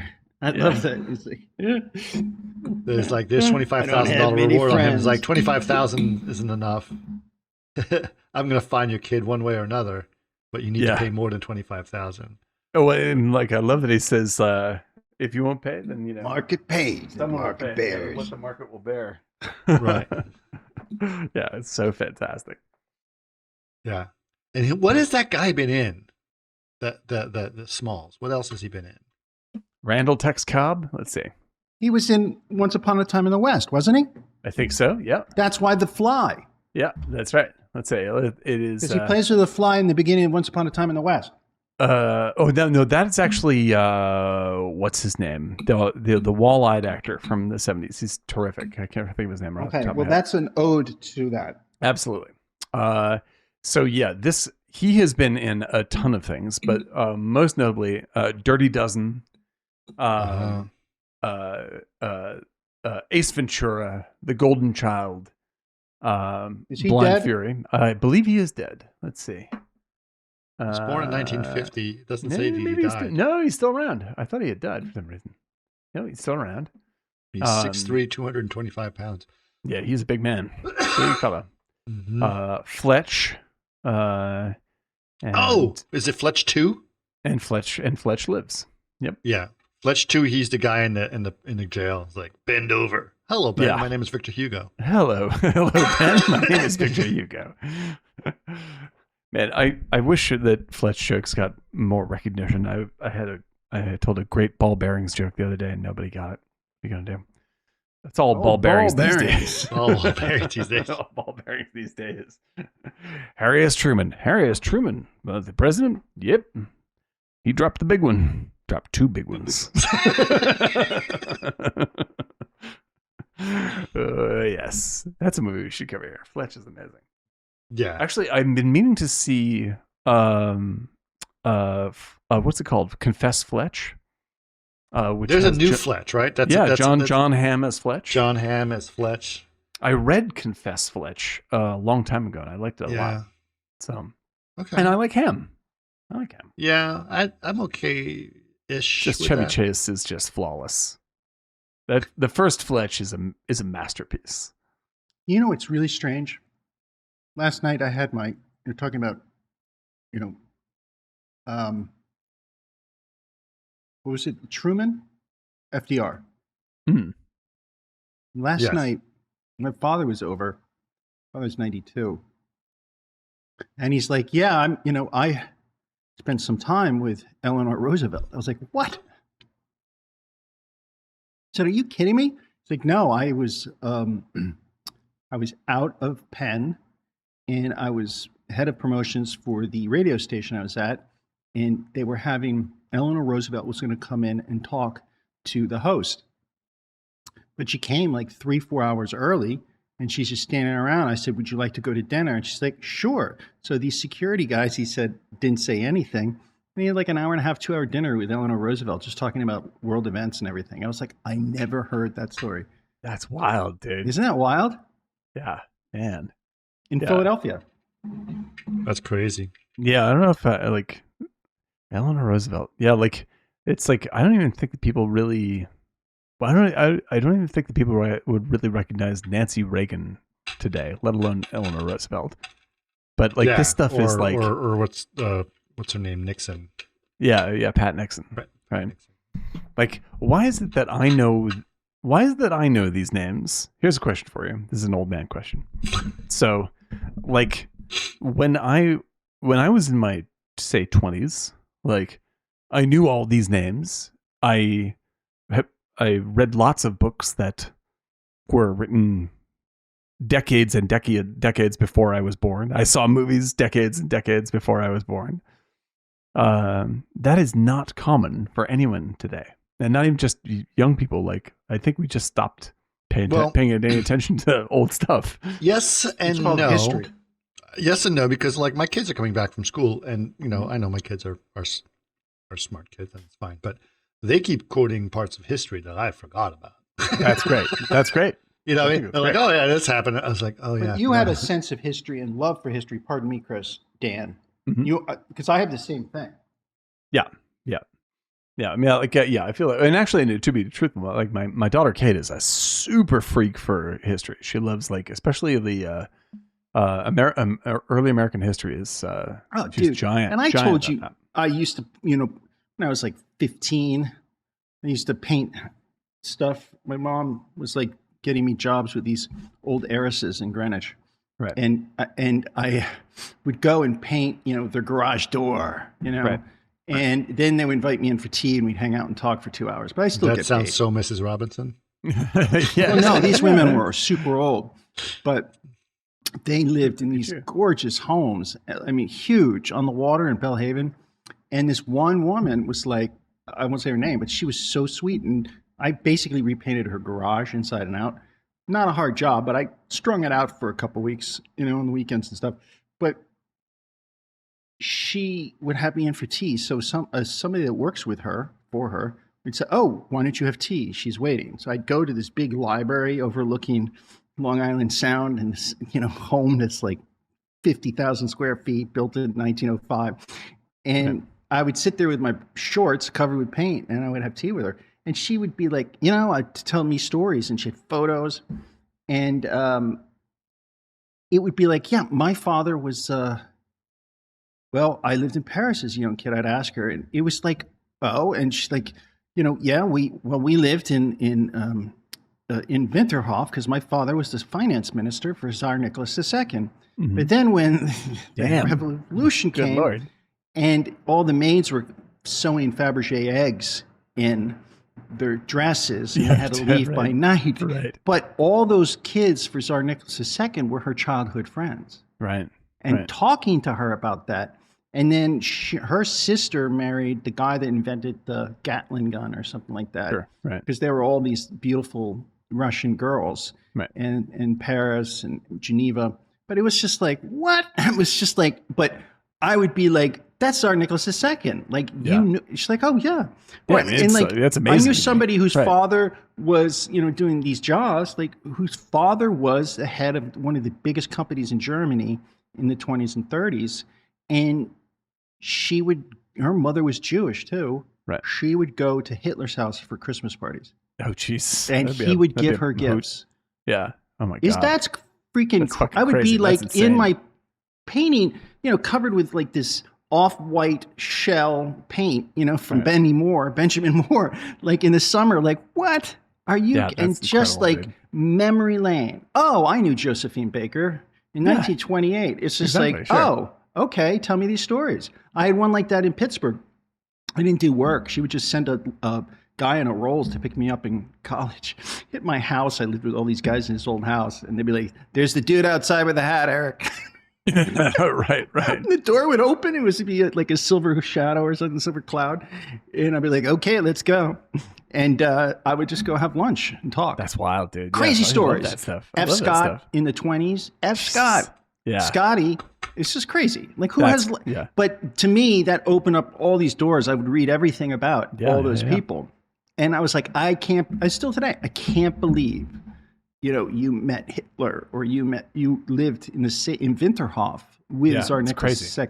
Because they also had the same school because they were all taught privately. Right. So they were all classmates and just in one part of Winterhof. Yeah. And then the revolution came and she never saw them again. They were all killed, but they got out in the middle of the night. Yeah, that's crazy. Yeah, that's insane. But this is the kind of stuff like I love that stuff. Obviously, you're totally right. And I'm not pinning on any of this on like, oh, the youth today don't even. I'm just like everybody. Like everybody. Like it would be weird to have like when in Fletch when like I think it's like a ladybird joke, right? That's right. Like which is funny, right? And I'm just like but today that would be like making an Nancy Reagan joke. I'm just like, who the fuck would know? Like you wouldn't even do that today. Like even for people our age. I told you about my art history professor that was LBJ's daughter. Right. Which he taught her at college in DC in the 60s. That's wild, dude. Right? So it's always weird. Security guys in the art history room. Right. And it's just, I would be like, that's crazy. But I've met people in my travels and stuff who just, oh yeah, I knew, I used to work with this guy and it was in the 80s and I was working in an art gallery and he worked for Lee Krasner, who was Pollock's wife. Yeah, right. I was like, that's crazy. That's history, dude. Yeah. And I'm fascinated that like we're in a window of culture right now where it just doesn't reach back very far. Even again, this is not about like younger generations or anything. It's just for everybody. Like we only really reference very, very immediate stuff right now. And I don't know why that is. Because I do know. I think I know.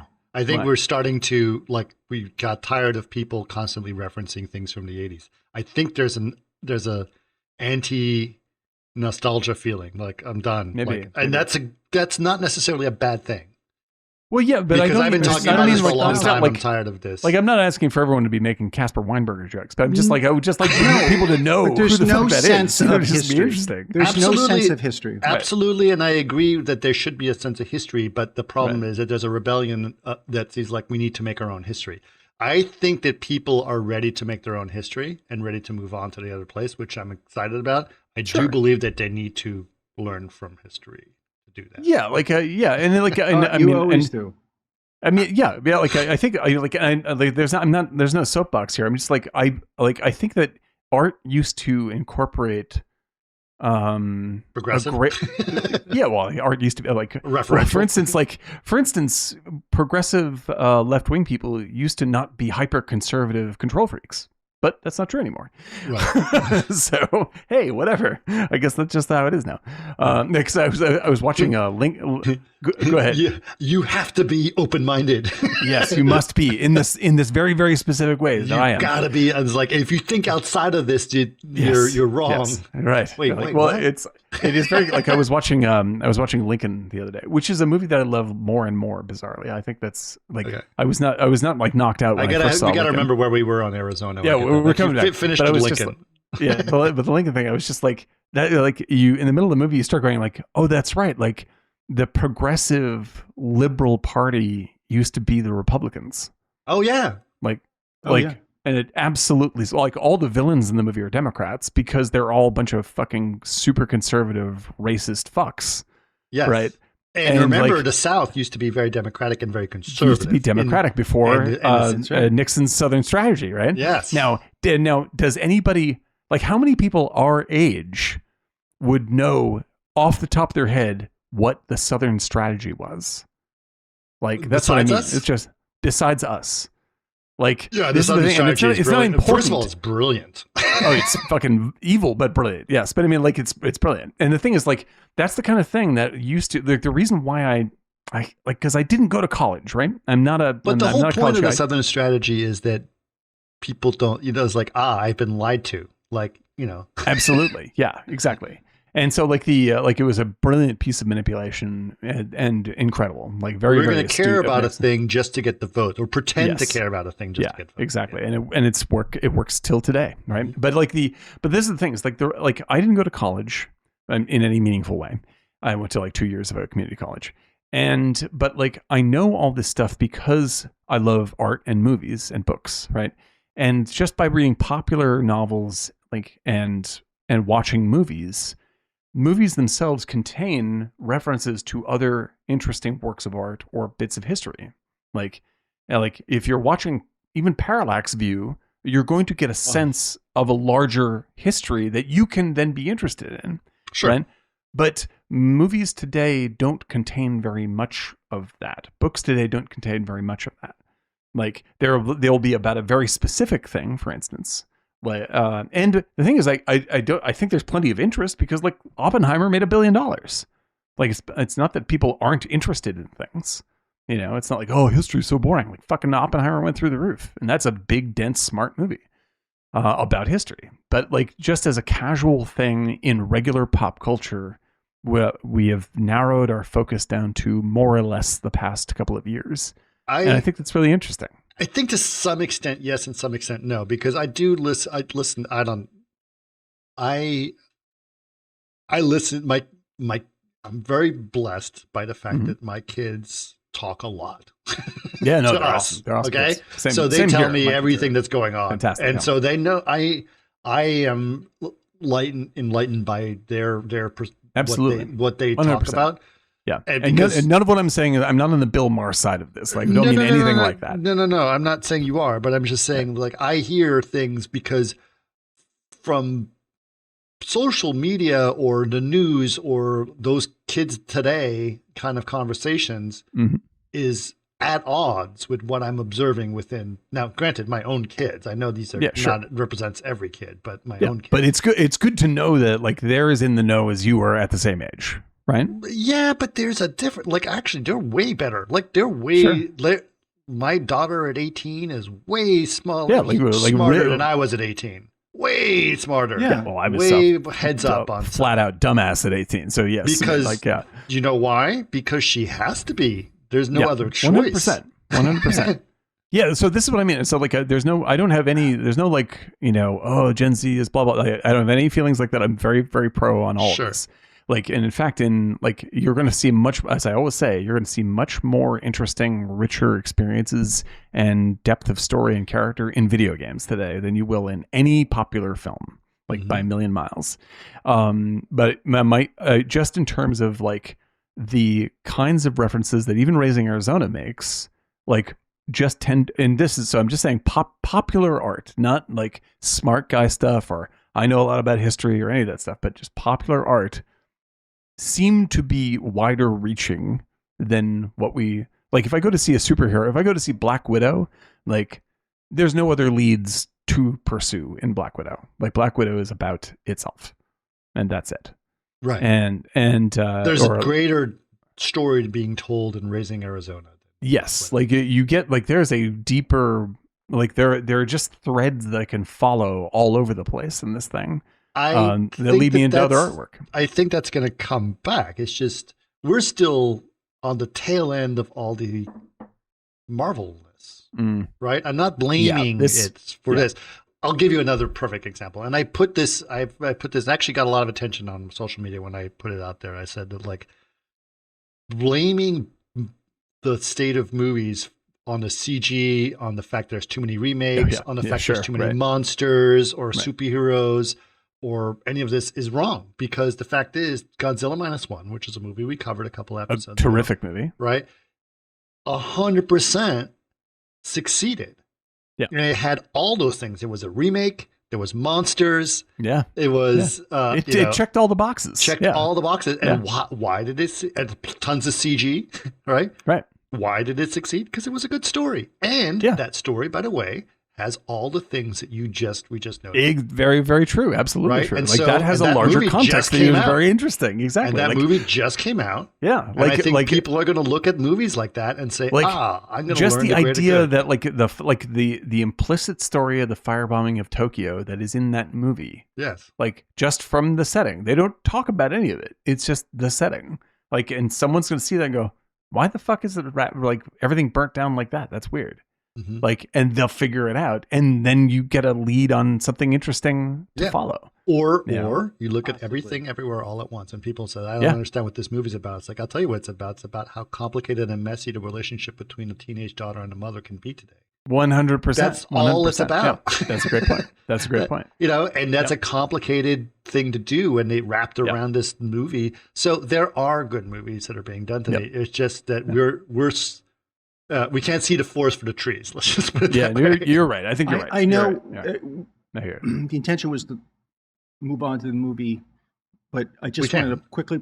But I want to quickly pipe in. Yes, please. Yeah, I think it's just beyond the movies. I know we talk about movies. I think there is a deep sense of like a void of history. And I think that's what Dan possibly might be hitting on, and I agree with. Yeah, and I don't mean in a judgy way. I just mean it's really fascinating. Just history is seen as a different thing today than it was. Mm-hmm. So the curiosity of history and how it can affect and shape us now is not worried about. Well, look, a classic example is this, and I know you guys are going to jump on this, but I, as an independent, see both sides. Mm-hmm. I watched that Tucker Carlson with Putin. I don't know if you guys watched it. It was like an hour or two. Right. But he made him look like a schoolboy. But the point is, he spent a half an hour, and I listened to it when I was working, telling him about the history of Russia. Right. And it's like, and it sounded like he was lecturing him. I get it. But he was almost like, and I was like, why is he telling us the history of Russia to, what's his name? The interviewer, Tucker Carlson. But it's like, nobody talks like that. Here's the history, man. And he was like, almost like, shut up. Here, I'm telling you the history. Sure. So you have to get a better sense of what the context is. And I'm like, I thought that's brilliant because I could totally see that. Yeah. Yeah. Like people need to understand the historical aspects of things rather than just say, oh, that's right. Just reacting to whatever it is. Yeah. Because I have endless trouble with Putin and his crew, but the reason why Putin exists, he's not out of the blue. Like he is the result of hundreds of years of history, right?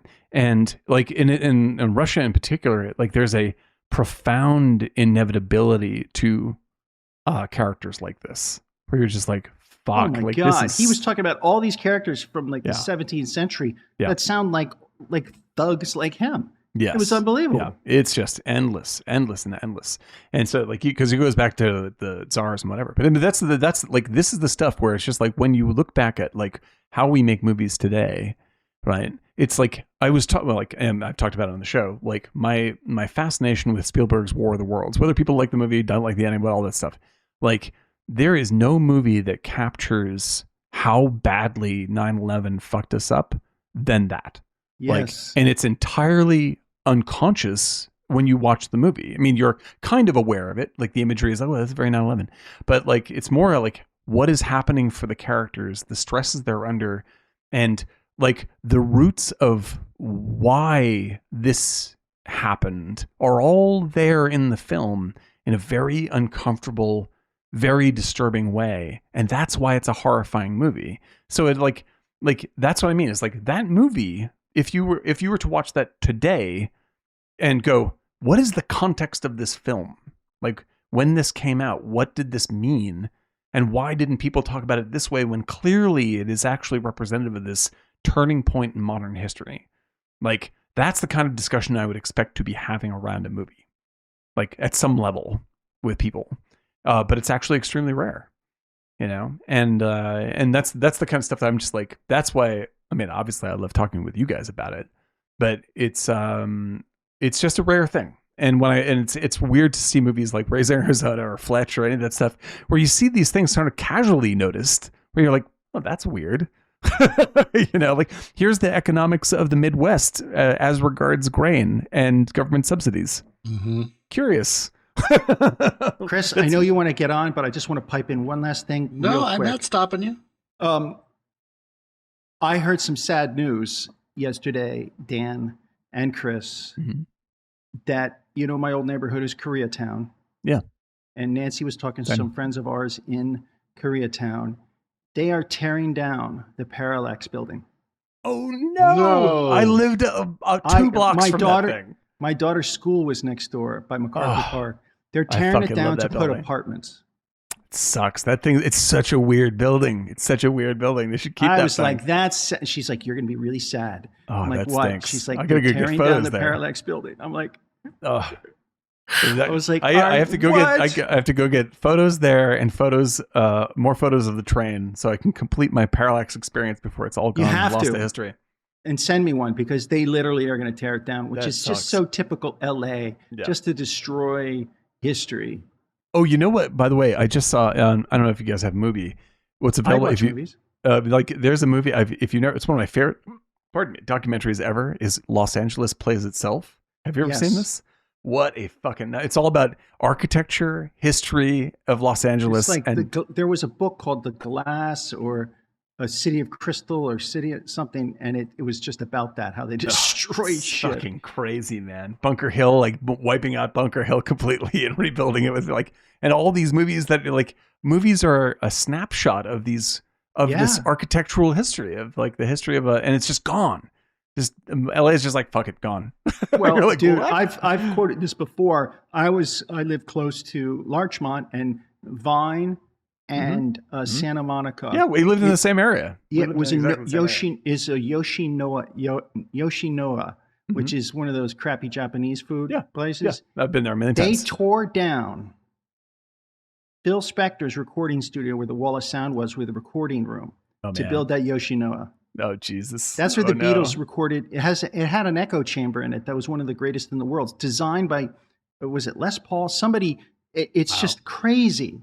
That's nuts. So they built this room with these like things jutting out, and that's where you put the amp and the mic. So it gets this echo that's really good. The largest in the world is at Capitol Records underneath.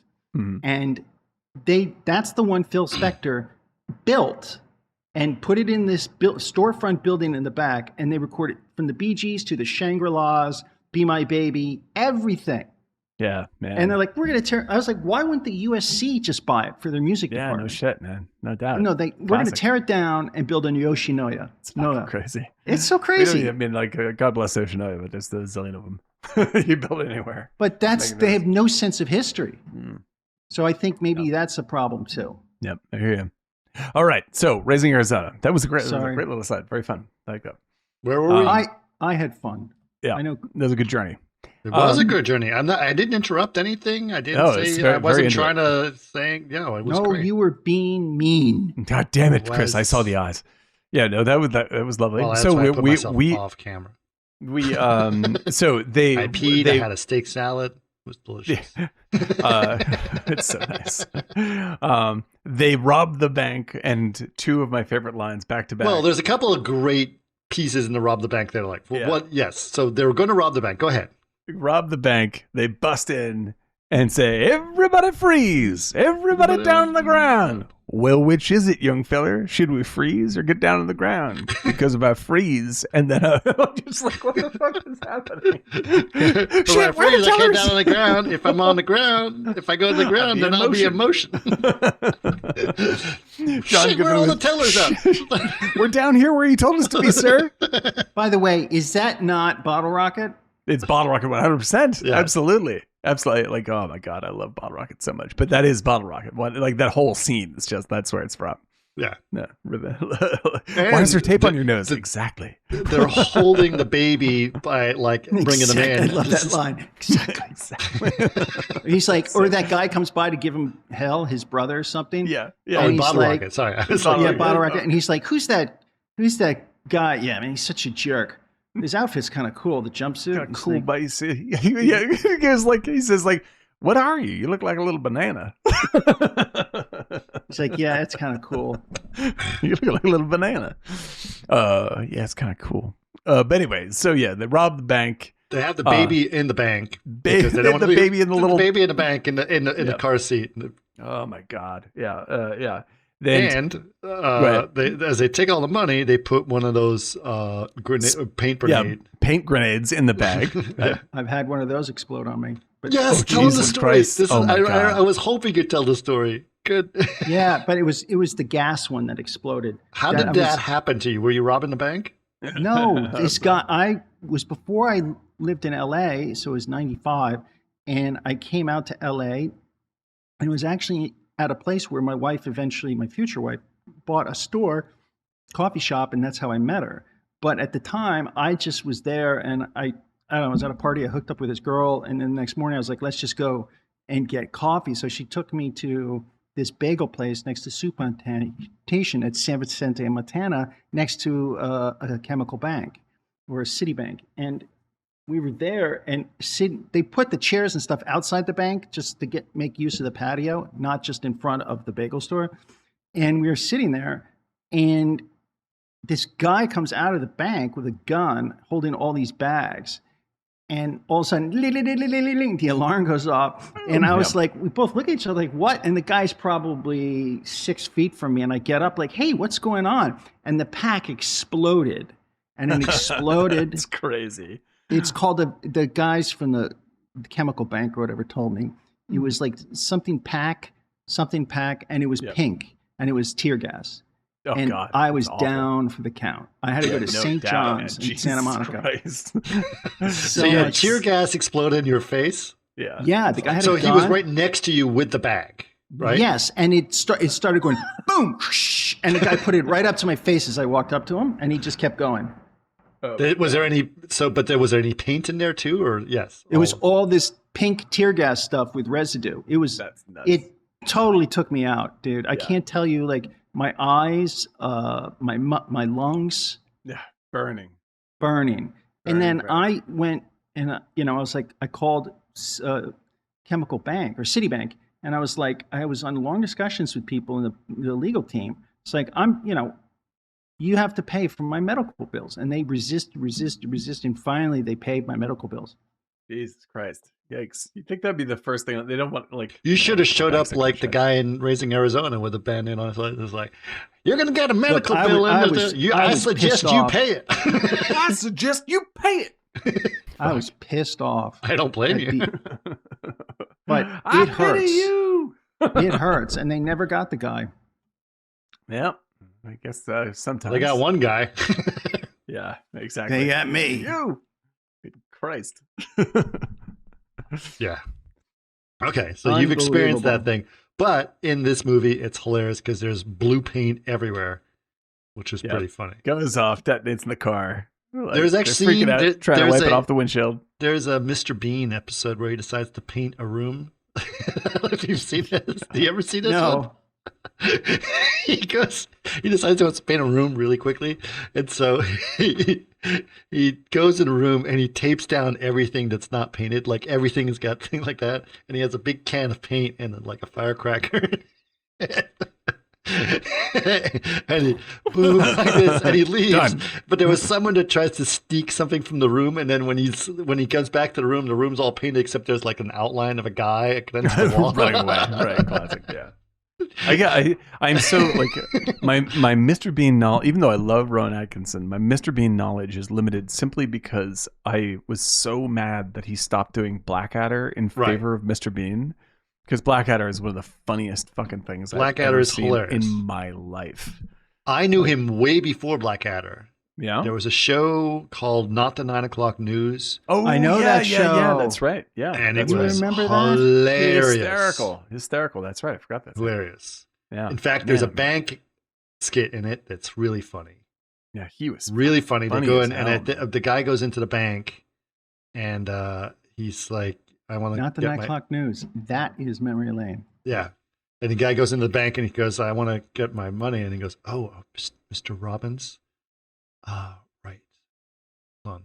And so they go back there and he's like, yeah, I'm afraid we have some bad news, Mr. Robbins. Your money's gone. I'm like, what do you mean my money's gone? Like, well, we're just a small branch. We don't really have a safe.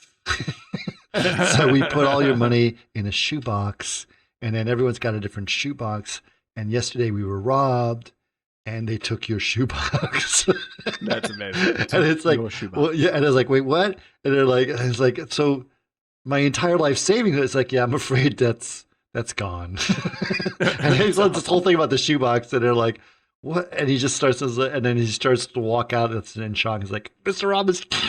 We're just kidding. He's like, oh my God, you had me really terrified. Yeah, that's okay. It's like, don't worry. Here's your shoebox. Here's your shoebox. That's funny. The money's gone. Here's your shoebox. All right. So, yes, the whole thing explodes. Mr. Bean, the bank, boom. And him just trying to scrub a little hole. The windshield. The windshield as he's driving at full speed in the car. Oh, my God. And they're yelling, ah! That happened to me I was driving on the highway, and it was because of the weather, like rain and whatnot. Yeah. Like it instantly started fogging, and once like your windshield starts fogging, You're screwed. You're fucked. And I was like on 65 miles an hour. I'm like, and I thought like, this is the Raising Arizona scene, only it's really not funny right now.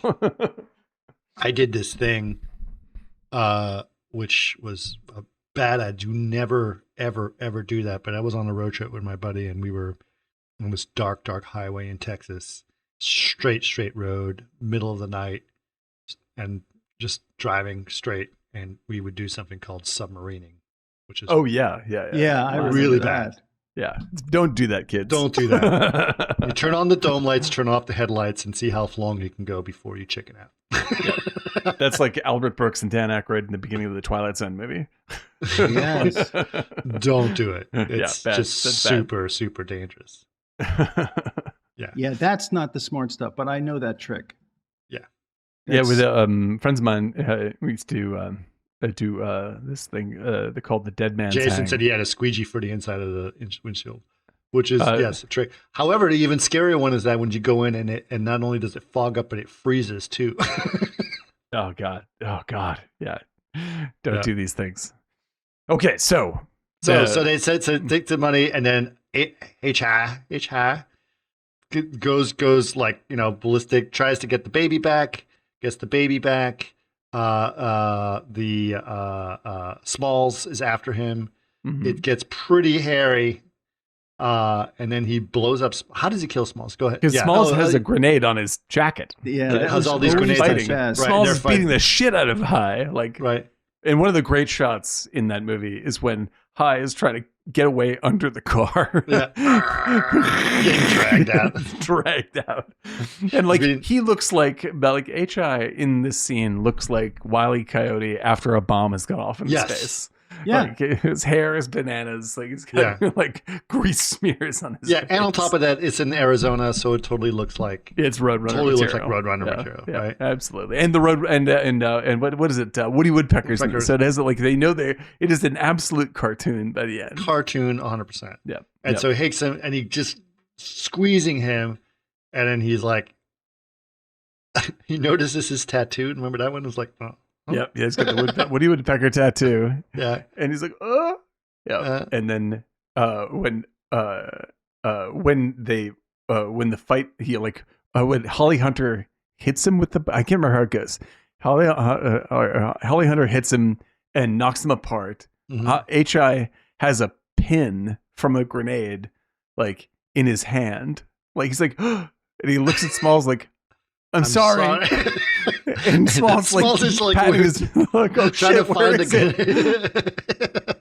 And then and he explodes. It's like a fireworks explosion. It's just but enormous. Extreme. Yeah, so just extreme. Absolutely blows apart. Well, he's got tons of grenades, so it's one grenade. It's like a chain reaction of grenades. Yeah, everything goes off. And so go ahead. Did you see? There's a video I saw. It was a YouTube thing about like what would happen if someone pitched a baseball at 0.9. Oh yeah, I saw your post. Speed of light. That's great. Yeah, it's hysterical. And it basically how it would turn into a nuclear explosion, just blow up the entire city it was in. It was like the whole entire city would be. Most of the baseball would turn into energy, which would then vaporize the city. Yeah, it was an amazing video. I was like, by the time the ball hits the batter, there is no ball left. There's just extremely accelerated plasma. Everyone, and then the stadium's gone. Like, the nuclear explosion, SKCD style stuff. Yeah, it was really. It was such a funny video. Yeah.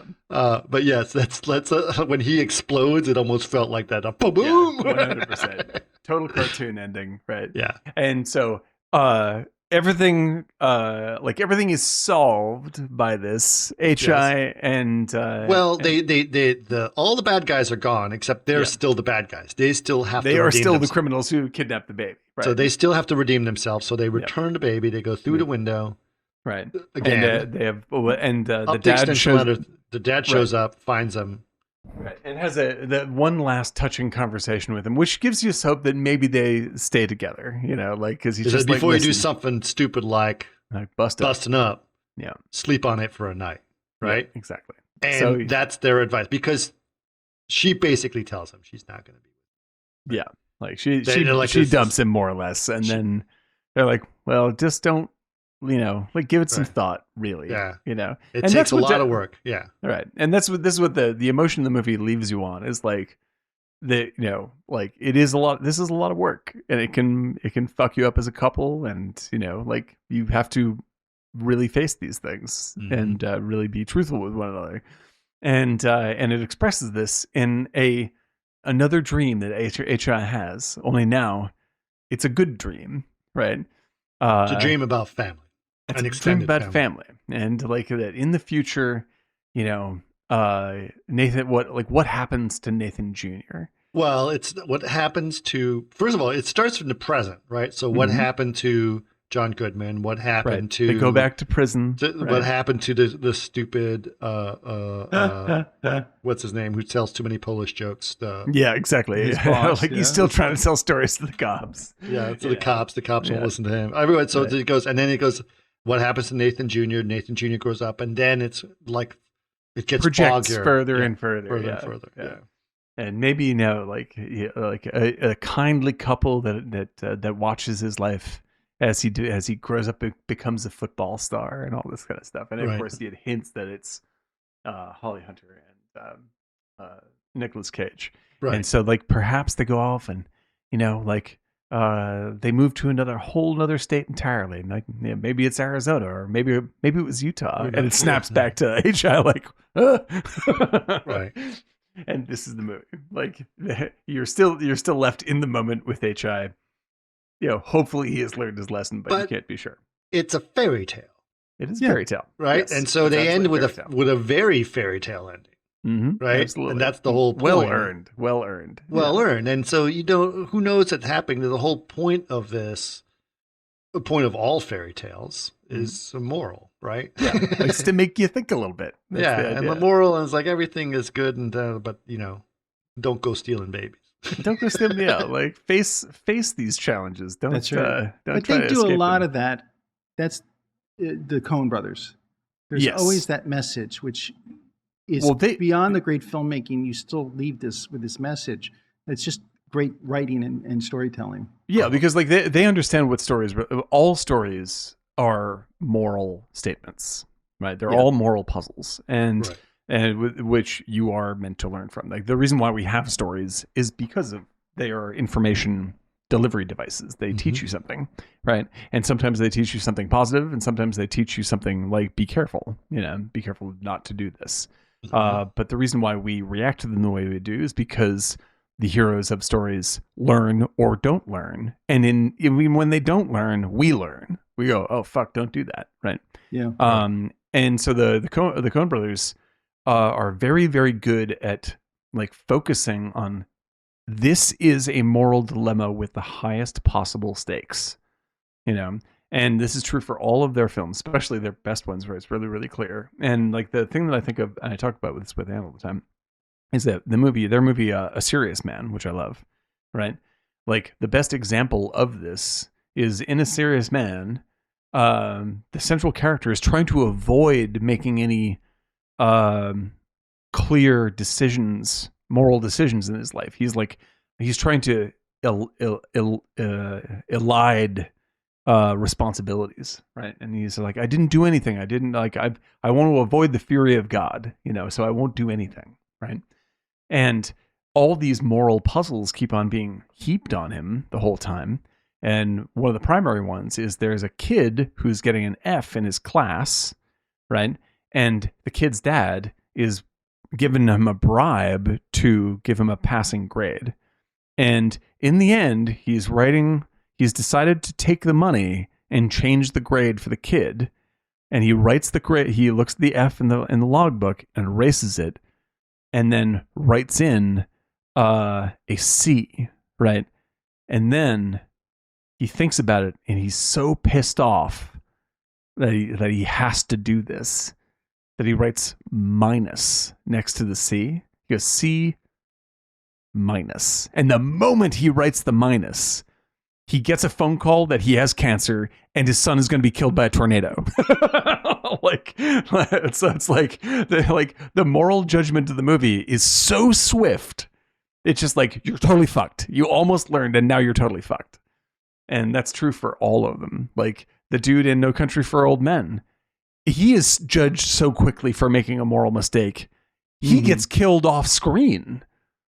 Like, he's just like, oh, maybe I will cheat on his body in a motel. Yeah, you're fucked. You're off. You're off board. Yeah, that's it. Like in the Coen Brothers universe, like God is immediate in his judgment. And like what's his name in No Country is like, whoa, I got away from that creepy killer, and now I have a second to myself. Woman goes, hey, you want to come have a beer in my hotel room? And he's like, maybe dead. Yeah, but what's interesting too is then when what's his name comes, the cop, and he's in the room and he comes to the hotel room after and the door's closed. Is he behind the door? Yeah. The killer? But he has such a different moral compass that he's saved. Yes, exactly. Yep. Right? That's exactly right. right. You know he's behind the door, but it doesn't seem plausible but he's behind the door, but you know he is. Yeah, but he is and it's that's a very fine point to make, Eric, and I really love it, is that it's not that he has a moral code that I agree with, but he has a moral code. Yeah. Like, it's obviously it hasn't helped him because he feels defeated, but yet he still has that code. Yes. Like that is the ultimate responsibility. It's like the Coens are constantly saying you must take responsibility, but that is also for your life because they were raised were they raised devout Jews? So it's with the I believe Torah relatively so. Yeah. Not, I don't know. Devout is, that may be extreme, but they were definitely, I mean, like what they report in A Serious Man is essentially from their childhood, right? So yeah, very, very intense, like Talmudic and Torah influence and all that kind of stuff. Which is, the Old Testament is extremely harsh in its judgments. Like it's like that's the fucking way it is. Nature will kill you. Don't eat pork. Like that's how it goes. And and you're absolutely right. It made its way into. That's why they're great storytellers. That is absolutely. Like knowing what you are saying and what the stakes of your story are, it's the most important thing as a filmmaker or anything. And if you don't stick to your stakes, then you're not doing it. Then people are going to feel dissatisfied. They won't know why, but that's what's happening. Yeah, that's a great point. Chris, are you okay? Yeah, I'm fine. I'm good. Okay, so as we're wrapping up, I want to sort of let people know a little bit. If you've gotten to this far in the podcast, congratulations. You are an angel. You're an angel, and you get to hear a little bit more about what inspired this. Like we said, we were sort of inspired by the fact that Richard Kudo was someone we were working with, has been working on this podcast, or had worked on this film and was involved on the camera crew, and this film has some of the best camera work around.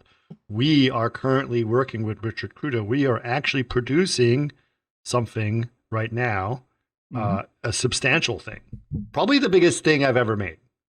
It's definitely the biggest thing I've ever made, for sure. Behind the Green Door 2, and it is got music. It's got everything. All three of us are very, very, very involved. This is the first time we're really sort of getting something Martini Giant done. We've obviously worked on bigger films, but in much smaller roles. For other people. This is the first time where we go on set. There's a whole group of people involved, and they're looking at me, and I'm signing checks. Like it's a real thing. It's a real thing that we're responsible for. This is it. Real thing. And so it's kind of an amazing thing to sort of be in that position. Terrifying. Mm-hmm. Talk about terrifying responsibility. Talk about me feeling like high when you had that burning sensation. Feeling like there's some big bearing down. I keep telling her to lose some weight. She don't want to listen. Oh my God. Yeah, that's kind of how it feels, but it's kind of awesome at the same time. One thing that's been great is that we've all sort of taken the things that we do and sort of made this, each contributed in our own way to this project in a really great way to complement each other. So I've been very excited about it. It is hilarious. When this thing gets pulled off, I really hope that it comes off as being a big deal when this comes out. Yeah. No, it's been extremely fun. I look forward to more fun. It's very intense. It's a lot of hard work. This is very intense. This is also using very new technology that I've been doing. Like Vlado has been involved in this, very involved in this. And being with Vlado and a bunch of people in the innovation lab, which is my day job, and pulling this off is incredible. So, just this is an execution. This is us putting our money where our mouth is, right? In so many ways. Well, it's like we've long talked about both creatively and technology wise, like everything. Absolutely. Like they're the filmmakers that we love are ones that not that any of us are Francois Truffaut, but Francois Truffaut used to just criticize films. Like he used to just write for Cahiers de Cinema, and then people were like, "Well, you talk big about movies. Can you actually make a movie?" And then he made the 400 Blows. So we're not saying this is the 400 Blows. No. However, we admire that mentality. Yes. Like Ace Ventura, more like that. But probably closer to Ace Ventura. Like that's much more reasonable.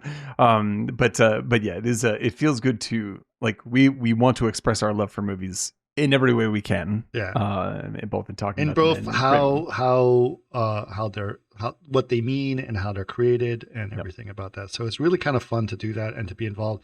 And honestly speaking, there's been a support crew that's been put around us that is unbelievable. Debbie has been an amazing person to make sure shit gets done. Like I would never have thought of all these things, and she's just making sure. Oh, for sure. I mean, like in movie making itself is like everyone, like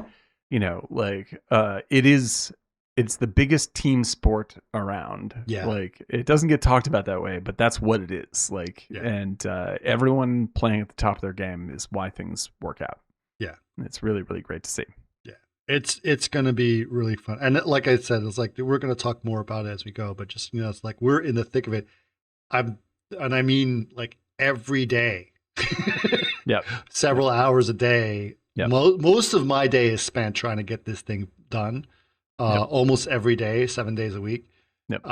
It's a challenge, and it's a kind of a wonderful thing. And this is not a 2-hour movie production. This is a short, smaller scale, but this is certainly high production value short. Yeah, this is trying to move in the direction of doing things like that, and it's let's just see. Let's kick the tires on things and see how it works. And this is in a lot of ways, but this is really what it is. But it's like really great. And this is I don't know how we landed with someone like Richard as our DP. Spectacular. And the thing is that but he's awesome, and he's such a team player on this too. we can confirm that like we've had the luck of working with some extremely notable folks in our lives in the film industry, and Richard continues the track record that I believe that like the best people in the business also tend to be the nicest pros you've ever met. And and like I know, like there's lots of caricatures of how people are in the movie industry. Yeah. But when you really work with someone who knows what the hell they're doing, like they are both really together and they're really interested, creative, good people. Richard is a stone cold example of when this. we first met him through Debbie, and was on a Zoom call, and he was like, he was just talking to us, and it's like, I get it. It's like, it's cool. I understand what you guys are trying to do, and et cetera. And we start to do our little martini jan talk, and we ended up talking about Gordon Willis. Like, we'd like, and he's like, I shot with Gordon Willis a whole bunch. And like, and he's like, we just like, our eyes went, like, wait, what? My. He's like, and then starstruck. Then suddenly he's like, I worked on Broadway, Donnie Rose, and at which point Eric just fell off his chair. It was awesome. Yeah, really amazing. And he's like the stuff we've done so far. The stuff he's shot is stunning. Yeah, everything's amazing. Great work. So it's exciting. And then we were on set and we were talking about Raising Arizona, and then he's like, I was a focus puller on that. I did all kinds of camera. It's like, wait, what? I just sat just standing and talking with him. Like he had just watched like the Friends of Eddie Coyle, and so we're talking about the Friends of Eddie Coyle, and I was just like, this is the kind of film set experience. He loves film, and it's very interesting. He kind of fell into filmmaking, which is interesting. He didn't sort of like say, I want to be a filmmaker. Went to film school. No. Right. Yeah, so he fell into it. No, he's just a pro, man. He's just a pro, and he's been part of the ASC for a long time. And but it's kind of nice to sort of think about that kind of camera work, and what we're embracing. So that's what inspired this episode. You guys will hear more about it as it goes. I'm sure you guys are going to hear about it for years, because we will talk about it for a long time. But it's been incredible fun, especially if it goes well. Which we're still in the middle of it. But a lot left to do. So we'll see how it is. And I'm like right now I'm still sweating it, because there's still some locations that we need to get nailed down, and I don't know. And people are like, okay, so we're shooting in April. I'm like, yep. It's the throw the ball as far as you can and run to go and catch it at the same time. Exactly. It's pretty insane. But it's been amazing. So I'm hopefully we'll get this all figured out, and you'll learn more about it. But this is it. This is us doing Martini Giant is going to try to become is evolving as a creative entity as well. So which is cool. Wow. All right, guys, you guys ready to do this? Let's do it. We're good. All right. Drink. Talk. Drink.